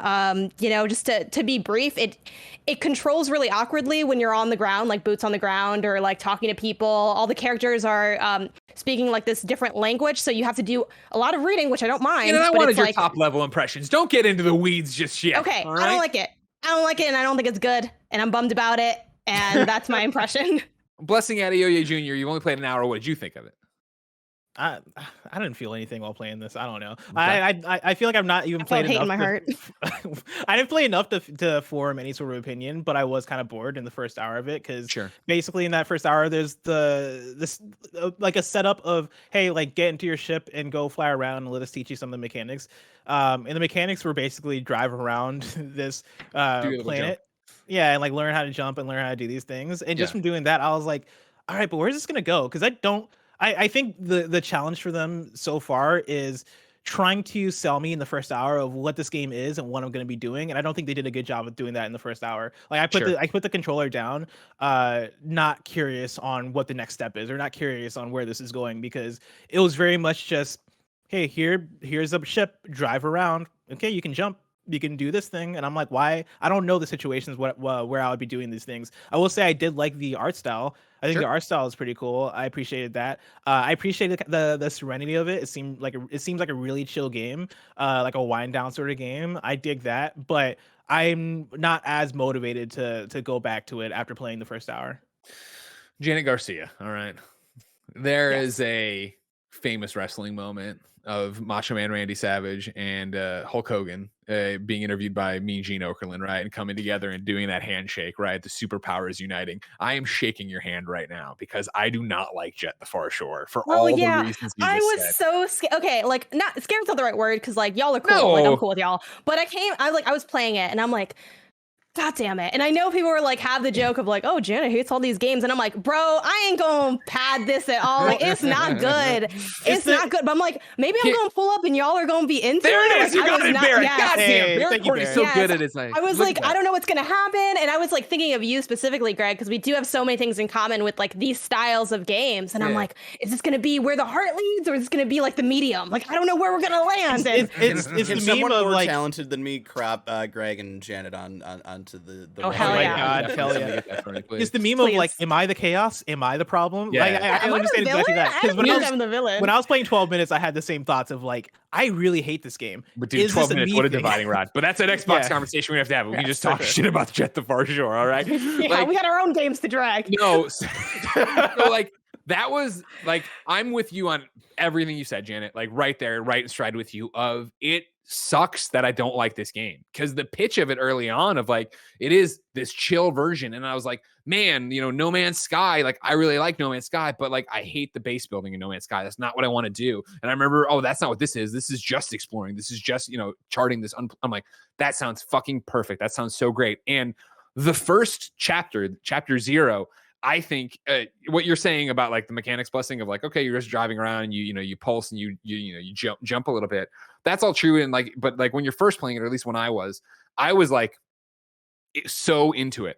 I think it has such a great ramp up to the title screen of the splash screen of Jett the Far Shore, where I was like, dude, this could be something really special. This could be that kind of game I'm looking for that I can come back to every night and go and explore and do whatever I'm into, because it is, setting up the whole thing of you leaving your family, your people, your tribe, right? It is about you going up and being picked on this mission. You go into space, and I'm not, no real spoilers. This is in the trailer. I think Barrett might have just shown you or whatever. But like 1,000 years tick by as you're in like deep space as you go off into the thing and blah blah blah.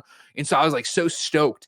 And you want to talk about the antithesis of Deathloop. These two games I'm playing where Deathloop I cannot get enough. Me and Blessing have been joking about it, right? Of like I'm like, it is rare that I disconnect the PlayStation from the TV and bring it to the side monitor so that I can play things in between shows. Like Deathloop is the one of like, man, if I just give me 15 minutes, I don't care. Give me 10 minutes, give me 30, you know what I mean? Whatever I get out of it.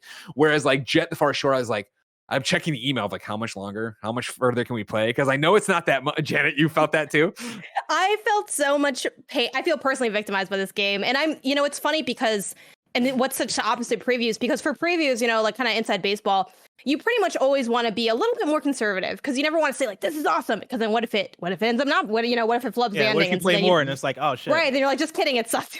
So forget what I said. Ooh. So you never really want to go too far unless you're really feeling really strongly. And it's so clear with Deathloop that y'all have a confidence in that game being able to deliver and complete the vision that it's began in your 5 hours. And for me, this is like the total opposite. Yeah, it's just so rough. And it's crazy because watching the trailers and, they showed it today at Gamescom again. And then afterward, I had to go and like look at everything. I felt like I felt so personally victimized by this game because like even reading the description and looking at the trailers, I'm like, I would love to play this game. That's not the game I'm playing.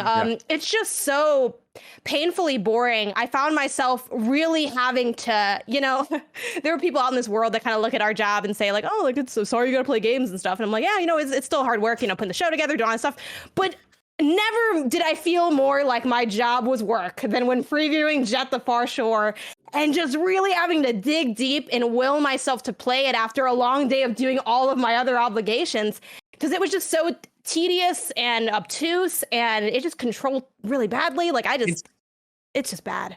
And everything you're saying, right? And like that, it's what I was talking about, right, is like as I'm playing it, like I'm like, oh man, how much more? And like they tell you at the top, like they do have a bunch of interesting things, right? Of like, the first thing is like this, it should take you about 30 minutes. The next one I think is I actually have it open. The next one is like a couple hours. 2 hours. Yeah, it's 30 right. minutes, 2 hours, and then 1 hour and 30 minutes. But it was that thing of like when I was like, oh man, I know I can preview 3 chapters of this. And I was like, oh, I'm only on chapter. I'm like, wait. And I read it. I'm like, oh, 0, 1, and 2. That's the 3 chapters. I don't have to play the third. And like, again, this game, as with every game, there will be people who connect with it and really dig it. And that's fine. And I hope I'm never talking shit about a game because I'm trying to influence your opinion. I can only tell you what I felt about it, right? Of like, oh man, I can't wait for this to be over. And Janet, I cut you off in the beginning, so I do think it's worth obviously doubling back to go into what doesn't work about this, right? Because that opening is so great, but then there's the next 2 chapters that are not even. It's for me, it wasn't the painfully boring bit. It was almost the fact that we talked about. Oh, this is supposed to be this chill exploration game.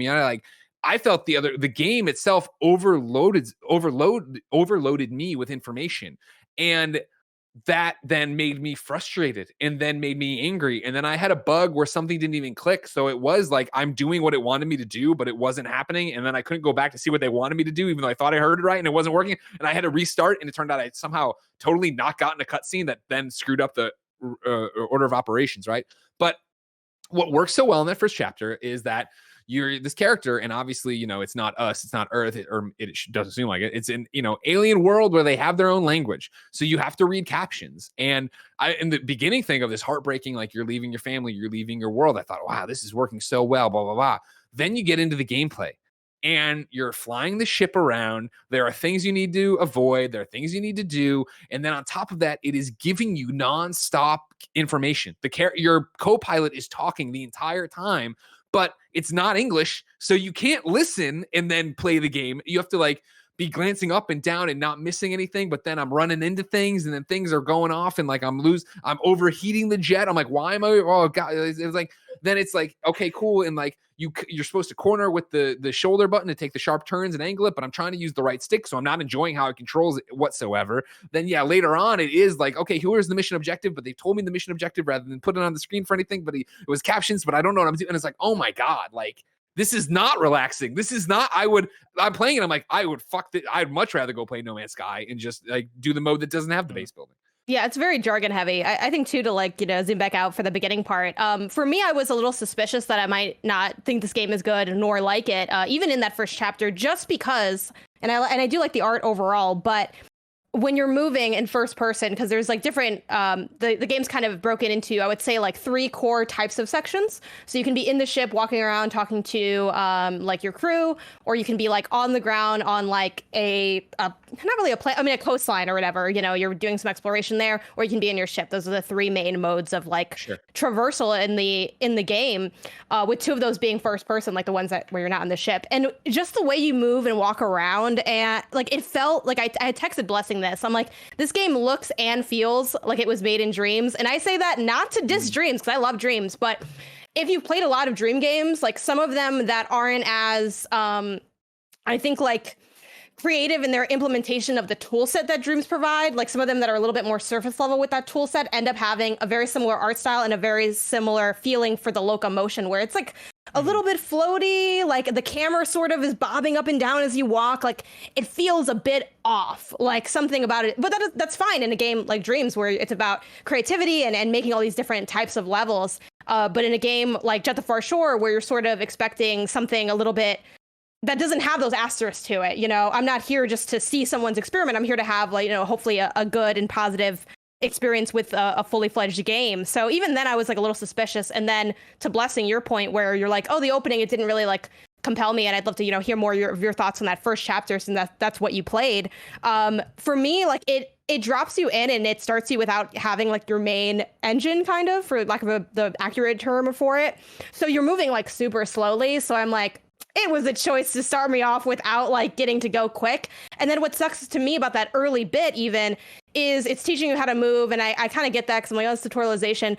But that early bit, the relationship you have with your jet is a game of let me not overheat the jet, which sucks because the fun thing is going quick with it. I'm like, I want to zoom. I want to go through the coastlines and have this kind of grandiose adventure and feel like I'm, traveling across space and time. But I feel like all I'm really doing is staring at a meter filling up and then letting go, and then filling it up and then letting it go, and filling it up and letting it go. But Blessing, what was your read on that kind of initial opening moment? I mean, it was that exact thing, right? I don't have much to say past I just fell off of it, right? I just got really bored with it after a while, and it was maybe this opens up later, but nothing they're showing me here really is selling me past. All right, it looks like this is a game where you drive around and maybe collect data. I'm not even sure on that aspect, but I did have the same thing, right? Where during the tutorial, I felt like there were points where I was trying to grasp at, is there more to this? Like when the game was asking you to rev your ship up all the way, but then don't overheat it. Don't overheat it. Yeah. Yeah, just rev it up all the way. That for me was a confusing thing because I was like, there's no way this can be the main mechanic, and it was, and I was like, oh, all right, well, I guess maybe there's more there. And by the time I put it down, it was that thing of not even that I didn't even plan on going back to it because I kind of wanted to complete the preview for PS Love You, but I was like, it's probably worth more of my time to do my review for Redacted or do my preview for Deathloop or do any sort of other thing than to focus my energy on Jett, because from that first hour I was just like, this seems way less interesting than anything else I'm playing right now. Well, I mean, I think again, what's so cool about how, and I'm not at all beating my chest or anything, but how cool, how big Kind of Funny is now that we can all play different things, right? And so if I'm covering Jett, you don't need to worry about it as much. We'll have an opinion, we can have a conversation with it, let alone Janet being on it too. But to go back to Janet and I's point, right, of like, God, is this fucking over yet? Like, sure, that's us because guess what? There's 3 other things that are redacted and we can go review or preview, but it's also all of us, right? Like, I feel like that, that is the pressure of being a game fan to begin with, where I'm like, it's pulling teeth to get me to finish this and then have it be like, that's you at home, right? You'd rather watch this movie. You'd rather play this other game you're invested in. You'd rather play Psychonauts. You'd rather put your money in or save your money for Kena Bridge of Spirits, right? If that's going to be great, or whoever knows, like that's part of the job. But like to have that visceral of a thing of like, like, don't get me wrong. I should have pointed this out a long time ago, I guess, of course, full disclosure. Jen, my wife, is Pop Agenda. Her company is doing the PR and marketing for this game. So if you ever wonder about it, me pulling punches because actually of it, there you go. Right? Yeah. Let me go back. It's also a game of the No, but it's like that thing of like when we are done with this tonight, I act like I don't have my PlayStation on next to me. When I'm going to turn and delete Jett the Far Shore and like to read through like the thing I read at the top of this, which I didn't know, for it to be like presented in 5 captivating acts. So theoretically, I only have 2 more to go. I do not have. They're really long. Tell me why, like in some of the PR stuff, because I think this is public information that I think the game is like at 12 hours is like the average. So I won't break down the other chapters because we can't see beyond the preview, but I won't get into like the specifics of that part for the weird time spoilers. But there is a lot of the game left too, and I'm just like, geez, it's a lot of game for me and not being very invested in it. And that's the thing is like maybe those other chapters then open up and it is more explore and go do whatever you want, but like these first 3 chapters have not made me go, man, I can't wait to really open this thing up. That's what I should have done to begin with. I shouldn't have been in chapter 1. Again, I'm all over the map because I'm trying to figure out the mechanic while reading what this guy's saying to me. But like, there's this giant monster that's flashing red that's burning my ship, so I have to hide in shadows. I hated that. It's so hard to turn it to get into the shadows, and I'm like, Jesus Christ! Like, is there more of that for the rest of this game? No, thank you. There's like the shadow isn't actually like big enough to cover you, so I'm like, am I in it? And then again, there's like it's so hard to focus on it because of the language choice. Like, I really wish, I honestly think, well, it's not because the gameplay mechanics just also aren't good either, but like there are a lot of ways where I feel like this kind of missed the mark. And I think the delivery of the story is pretty rough in a game that's supposed to be like so about the story and what's going on with like these explorers and like the existential crisis of it all. And like, what's your relationship like and who are your like bosses? Like those nuances were honestly very lost on me. Like I found myself really struggling to even grasp what the main, not that we were going to share these anyway, but the main plot points were hitting me with, because you have to read so much. And I'm not against reading, I'll play visual novels. So I love like story games, but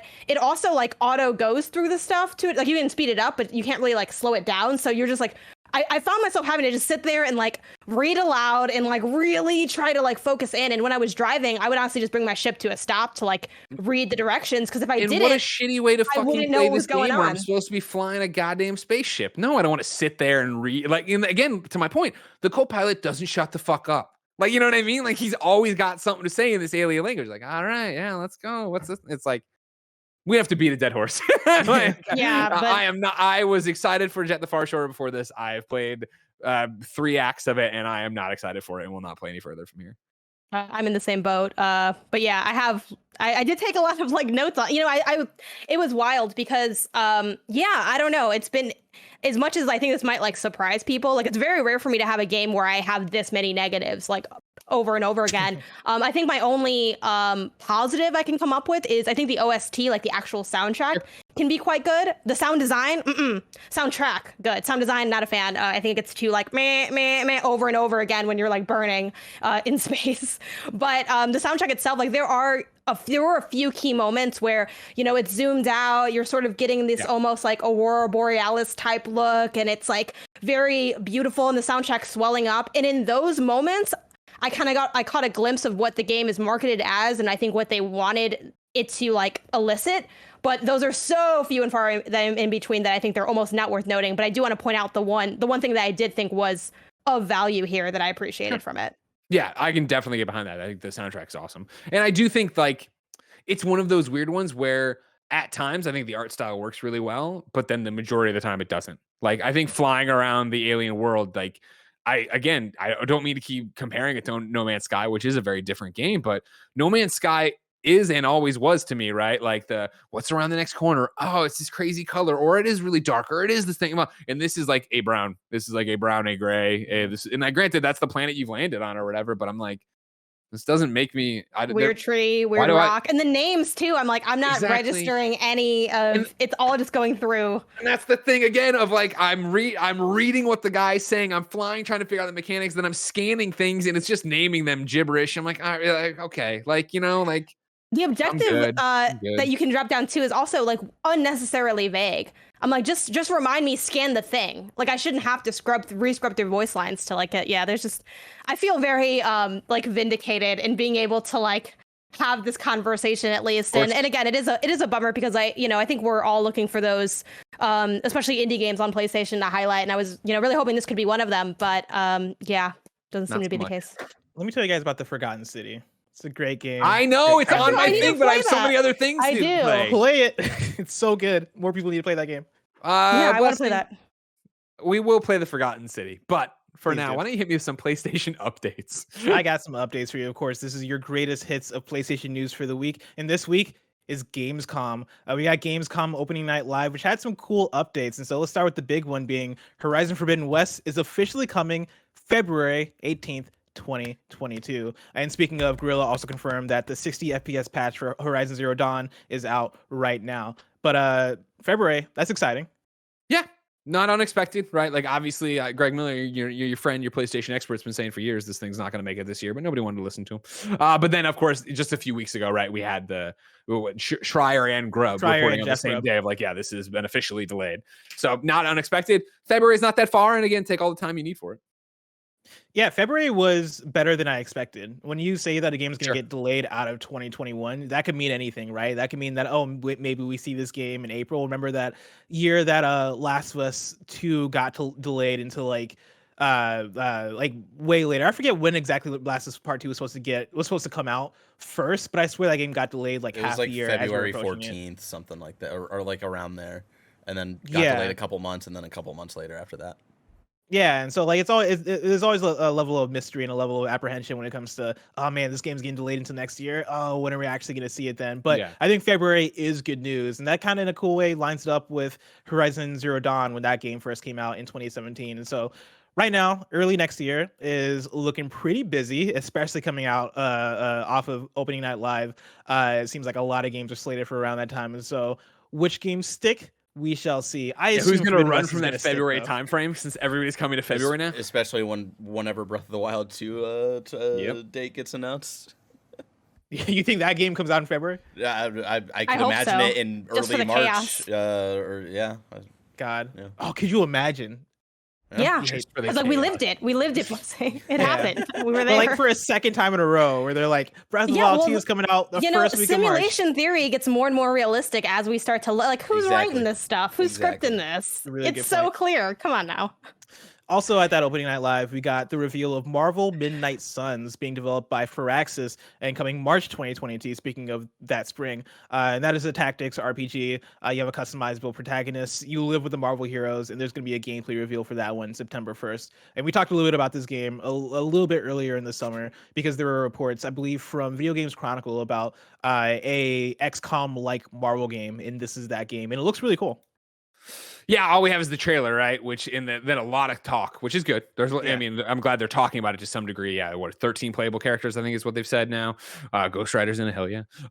And it's not none of they. I forget what the exact quote from Jake Solomon was to Tam, I think, over at GameSpot. But it's something like the mechanics of XCOM aren't directly carried over to this, but it is a tactical RPG, and it is about you can't date any of the heroes, but you can have relations. You can be very, very friend. I don't know what it is, but it's exciting for me as a comic book / Marvel fan, right? Like I always want more stuff. I do appreciate that, again, Marvel games, and I know I'm always out here standing for Marvel games, right? Even when they don't like hit it 100%, obviously. But I like the idea here of like, hey, you know what? We went to Jake Solomon, we went to For Access, and we said, what do you guys want to make? And they were like, let's make this weird, like magic focused Marvel game, right? Like you're getting not the traditional cast of Marvel heroes that you would see in a big budget game, right? You are getting Ghost Rider. You are getting Magic, the name Magic.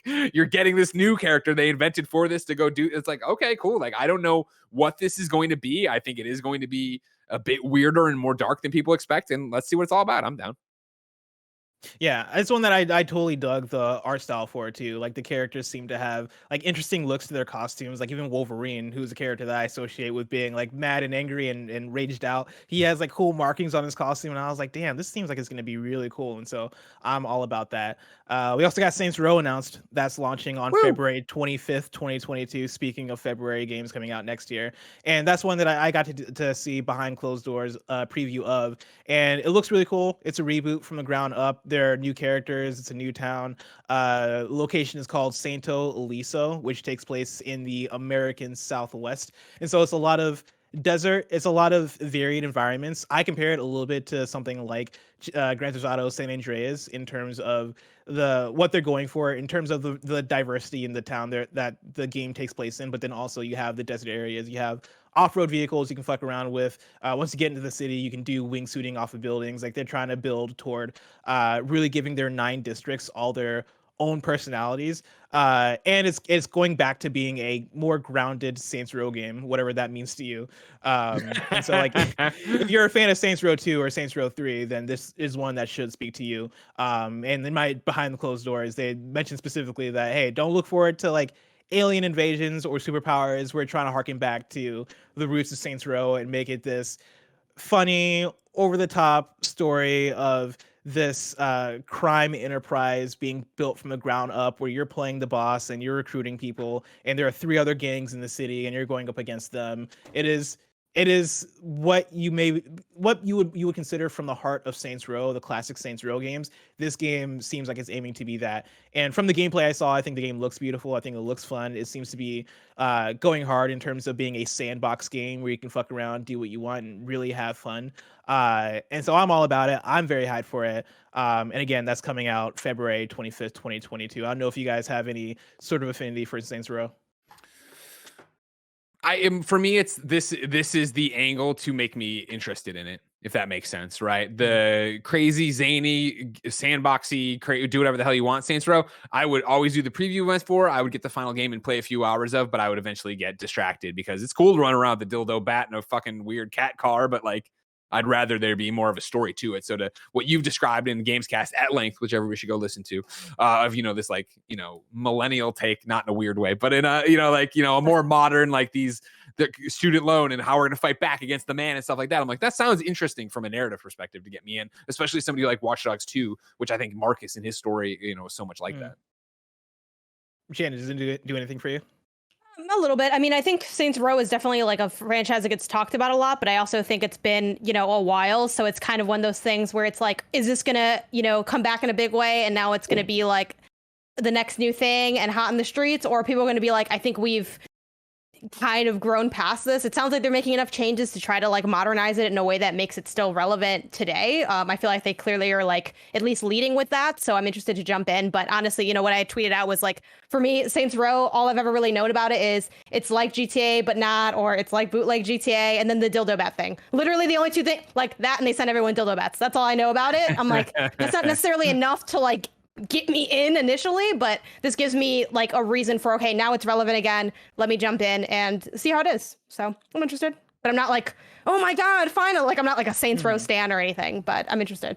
Yeah, for me, as somebody who really digs these kind of games, right? Because obviously I'm a big GTA fan, but I also really do dig Saints Row as well. The sell for Saints Row for me is the fact that It started off as being somewhat of a GTA clone, but kind of grew into having its own personality. And by the time you get to Saints Row 3, it is a super goofy game, right? Like it is filled with jokes. It is filled with more mayhem than the GTA games. Like I think Rockstar kind of tries to aim toward, even though their mayhem very much exists in GTA, there is a level of realism in the physics and the driving mechanics and a lot of how the game actually plays out, where you do like ragdoll and it is like, there's a level of realism they try to go for, whereas Saints Row I think doubles down on, let's just make a goofy game that's fun to play, that has dumb stupid humor, that when in Saints Row 3 when you steal a car you can just jump right in the windshield, like drop kick through the windshield to jump into the front seat of the car. Like it is that level of chaos and ridiculousness. And so like right now, as we have the trailer playing in the video version, there's somebody that's shooting a rocket launcher filled with multiple rockets. I think that's the level of carnage that people come to Saints Row for. And so like, if that sounds good, then I think that's what you're gonna get out of this game. And for me, that's enough for me to want to check it out, because I do dig these types of open world crime, fun, get out there and blow shit up kind of games. And so I'm all in for it. Next up, Jett the Far Shore. That's coming to PS4 and PS5 and Epic Games Store on October 5th. I hear good things. I hear good things. I'm curious to check out more previews. We also got what if we're wrong? What you know what? We're not. I don't even care. Straight like, tens. At least we'd all be together on the lifeboat tomorrow. Yeah, when like this goes live and everybody else is like, game of the year. It's one of those, the way like Blessing was like, I'd be kind of, he's like, it's not out of the realm of questions, like, but I'd be kind of surprised someone plays Deathloop and they don't have a good time. Like, that's this, but the opposite. You play me, if you're upset by what I said, you play it and you tell me this is good. Go ahead, lie to me. Tell me it's good. It's not. But it's coming out, so. We got a new trailer for Sifu. That's another February release, coming out February 22nd, 2022. And so again, to run through this, Horizon Forbidden West, February 18th, 2022. Sifu, February 22nd, 2022. Saints Row, February 25, 2022. Sifu, get the fuck out of the way. Get out of there. Yeah, I think Sifu is the one that buckles under that pressure right there. And so maybe we'll look forward to that game a month later or so. We also got a new Death Stranding director's cut trailer that showed off a bunch of new features. We got new delivery support systems. We got thrusters, cargo catapult, and a buddy bot. There's a firing range with leaderboards. There's a new master gun that stuns enemies. You can revisit boss battles from your private room. There's a new online ranking system. There's new action-packed delivery missions. Jump ramps have been added to Death Stranding. Also, shout out to Nibel for breaking a lot of this stuff down on his Twitter, because I pulled a lot of this from him, so shout out to him. But yeah, jump ramps have been added to Death Stranding director's cut, with Sam being able to pull off tricks mid-air. And it seemed like when we were watching the trailer, he was just doing the same trick over and over again, which is like a spin move where he spun while he was on his bike. So shout out to him. And there's also a new racing mode in there as well. And then there's a little teaser at the end of the trailer with a big, scary aquatic creature that looked like it was about to eat Sam alive. And so I'm sure there's mystery that involves that. And yeah, I mean, I think all the new stuff they showed in this trailer vibed with me. I think it looks really cool. I can't wait to jump back in. And if you're watching the video version, we just showed off the gigantic aquatic mammal just now. But this one speak to you guys. Yeah, I mean, I never got to play Death Stranding when it first came out, so this is like and I had been waiting for like, DualSense integration, just like a little bit of an additional update to make it feel like it's relevant at least again, or otherwise it's just, there's still value in playing it, but then it's just like me playing this super long game to be like, hey, here's my very late opinion on it. So I'm really excited to finally get to like see what it's about.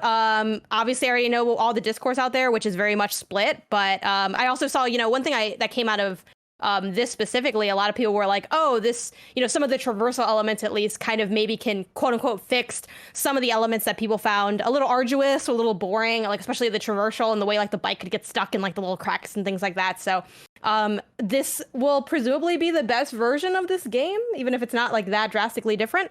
So yeah, I'm excited to finally check it out. I have no idea what I'm going to think of it, so I can't wait.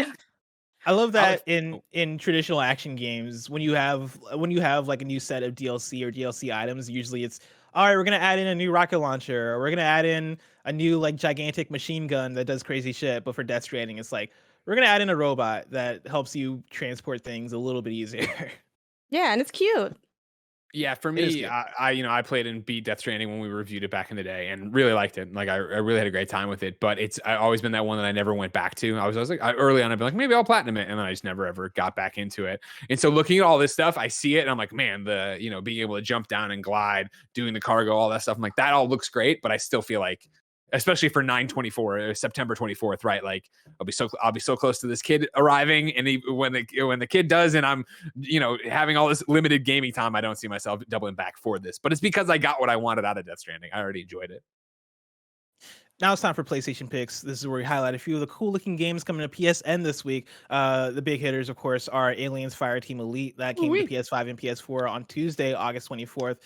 We also got I Expect You to Die 2, The Spy and the Liar for PSVR, out Tuesday, August 24th. Sniper Ghost Warrior Contracts 2 is coming to PS5 Tuesday, August 24th. And then Psychonauts 2 for PS4 came out Wednesday, August 25th. But we played a couple of those games, I guess, starting with Aliens Fireteam Elite. I know I touched a little bit of that game. I know Greg touched some of that game. Jenna, I don't know if you or Barrett have played any of Aliens Fireteam Elite. Nah, not yet. No. Plus, what do you think of it? I thought it was cool. I've only played through a couple of the campaign missions. I played on Monday with Alana and Andy Cortez, and it seems really solid. Like I had the thing where upon booting it up, I saw the Focus Home Interactive logo, and I was like, all right, here we go. Let's see what this is. Because last time I saw that logo, it was Hood, Outlaws, and Legends. But I dug this game upon getting into it. I think in terms of visuals, like the game looks really cool. I think it captures the horror of Alien fairly well in terms of the xenomorphs and how like they appear out of the ceiling, and how like you'll be walking through a corridor and you'll see one jet pass, and it's like, oh shit, where's that thing going? I think it very much captures a lot of the good elements of it being a Left 4 Dead type game. And it reminds me of Splitgate in a way, where Splitgate I'm playing right now, and I think that for me and for other people is a holdover for Halo Infinite coming out. For me, this is really doing the job of giving me something to fuck around with as we wait for Back 4 Blood, where I think there are a lot of those games coming out nowadays, and this to me is doing everything adequately. Like the going through the missions, this game has its own card system where one of your players chooses a card, or like I guess each of the players can choose one card, but the mission automatically chooses one, which is going to provide you with like, I guess, benefits based off of, hey, we're gonna for this mission, you're gonna have more recoil, but you're gonna get plus 5% bonuses on rewards, right, or some shit like that. Yeah, I more think XP, but no radar, but you'll get more XP and all these different things. You change it up as you go. Yeah. Stuff like that, I think is cool. I think the game controls pretty well. Like I enjoy the shooting. I enjoy the banter back and forth of like, hey, you put out the turret. You over here, you're the doc, so give us heals. I like that flow of it, and I do really got to shout the soundtrack. I think the soundtrack is fantastic. That's like the best thing about this game. I believe it's composed by Austin Wintory. And Austin, he's done games like Journey. He's also done The Pathless. And Austin was fully in his Duffy, as we would say. He was in his bag composing this soundtrack. And so shout out to that as well. Yeah, I mean, me and Gary would have talked at length, I feel, on Games Daily about this, and two Games Dailies, actually. And then there's a party mode up about it as well. I echo everything you said. Like, it's fun. It is a fun game. I also think, you talk about the Focus Home Interactive logo. It's also got a $40 price point on it, which I'm not talking shit about games that are cheaper, but I do think that sets expectations right for what you're getting, right? Like, this is a fun game to run around with your friends and blow shit up. And like, I think Back 4 Blood is more fleshed out and is going to have, more of a longevity and yada, yada, yada. But for $40, if you and your friends want to get in and have a great time with this, I think it's definitely there. And I don't see it as being something I would, do the grind for, because, your levels, you're leveling up your weapons, you're unlocking new attachments and mods and all this other stuff. Like, I don't see myself having that thing with it, but I do see myself anytime Gary and Kevin are like, do you want to play? I'd be like, oh, sure. And jump on and run and kill a bunch of aliens in this like horde mode and, have a good time and move on. Like, that's my takeaway from it, right? Like, I feel like that's what I think that game is. Barrett, you played Psychonauts 2. Do you want to give us the quick Barrett condensed review? Yeah, just first off, a review code provided by Xbox for review. Nailed it. Look, and he's got the little thing there. Yeah. Get off the screen. Xbox on PlayStation. You kidding? Yes, obviously, because this was developed by Double Fine, but a couple of years ago, Xbox purchased Double Fine, so they're doing all the They're doing all the PR work for that. Yeah, I was able to roll credits on Psychonauts 2 before embargo and 100%ed it like an hour or two after flex. embargo. And I'm to the point, I love this game and this world so much that I didn't play the first one or finish the first one until this year. I want more of it, and the way the story ties together in Psychonauts 2. I told Blessing before we started the show that I am starting a replay and wanting to experience the entire story back to back, playing through Psychonauts 1 again, going right into Psychonauts 2. Like that's where I'm at. Wow. Because a lot of the moments that I had throughout 2, I was like, man, I know my time is going to end eventually with this game, and I want to just keep existing in this world, just because of just how fun, imaginative the story deals with a lot of mental health stuff, and some of the healing processes with certain specific types of trauma that I think it does very well, while also being respectful, while also having Saturday morning cartoon humor to it that is just kind of classic Double Fine. And so y'all were talking about, Greg, you were saying, like when you were playing Deathloop, it was like that moment where you're like, oh man, like this feels like a kind of like a high key like game of the year contender.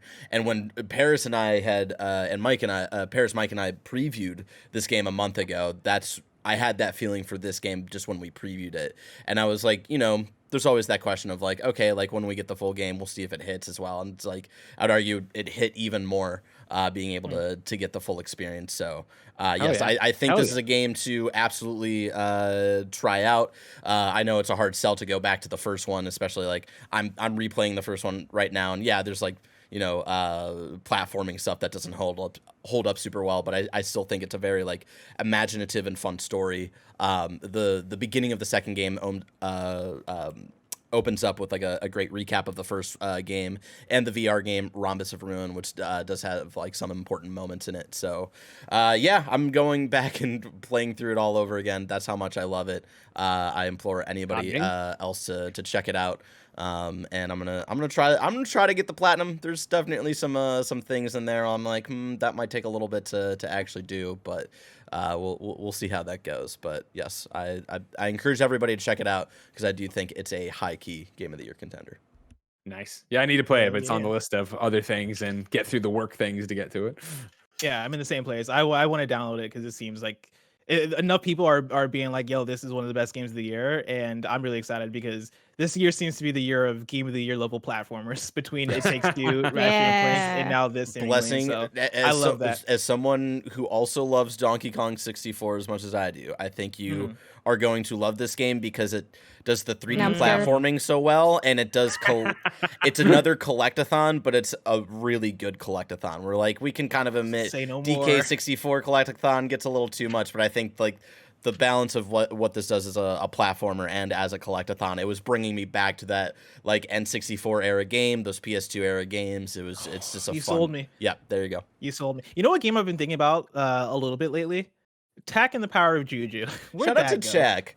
I mean, shout out to Tak and the Power of Juju. It was popular enough that it got a Nickelodeon show at one point, or did the Nickelodeon show come first? Who fucking knows? No, the Nickelodeon show came later. It's impossible to know. It's impossible. The Nickelodeon show definitely came later, but you're absolutely right. And so I'm gonna go back. I'm gonna play some Psychonauts 2 and know that that's the entry level sell, is that it's a great 3D platformer, great collectathon, but then like once you get into it, it's got a fantastic story about mental health that just ties together so well. Now, Barrett, those were the big hitters for the week. Of course, we have the picks themselves, and I just added in a late entry. So as a heads up, Barrett, I know you're always on top of things, but I did just add a new one to the doc. You put him on his toes. I like to see it. Yeah, I know Barrett can take it, though. Barrett's really good at this. Barrett can't take it. That's true. Now, for the picks themselves, it's actually a fun duo of games that have/are coming out this week. I'm going to start with Hoa, which came out on Tuesday, August 24th, 2021. Hoa is a beautiful puzzle platforming game that features breathtaking, hand-painted art, lovely music, and a peaceful, relaxing atmosphere. Experience the magic of nature and imagination as you play the main character, Hoa, on her journey through breathtaking environments back to where it all began. This is one that I believe Tim Geddes put on our radar during a Gamescast, and I saw gameplay of it, and I was like, oh shit, that actually looks really cool. Like, it's a really cool looking 2D platformer that is very much styled like a Studio Ghibli film. And I heard that it's a pretty short one too. Like, I saw somebody say that it's only a few hours long. So this is one that yeah, exactly right. This is one that I want to set time aside for, because it looks really cool. It reminds me of something that's like Inside, but just way more. I mean, not in terms of art style, but in terms of what the game is. But then, in terms of art style, doing something as cool and interesting, but on the side of being way more colorful and vibrant and warm. And so it looks really cool. Janet, you did a cheer. Does that mean that you're interested in playing this one? Oh yeah, I'm so glad that you like remembered to add this, because I had like forgotten to mention it. I have it on my my calendar as games to look out for. And yeah, like I'm always into like cute stuff. I'm into platformers. I'm into puzzle platformers. So this was an immediately on my radar when I had like saw it at, like, I forgot what showcase I first saw it at.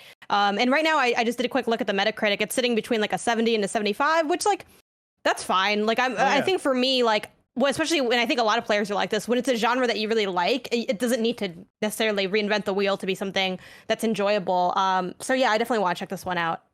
Yeah, and if it's shorter, right? Like I'm down to play something that's at a 75 if I'm not playing it for 40 hours, right? Like, I also love to run up that number of like games I beat the year, because I'm like, well, you're gonna do your job. It'll be good. No, it'll be good, because then I can finally finish it. I never actually finished it, because that's how long it took. Like I was on the project for too long, and I just had to move on to something else. But we can have the experience together. You're gonna do it. We're gonna do it. It's gonna be fun. I want to do it though.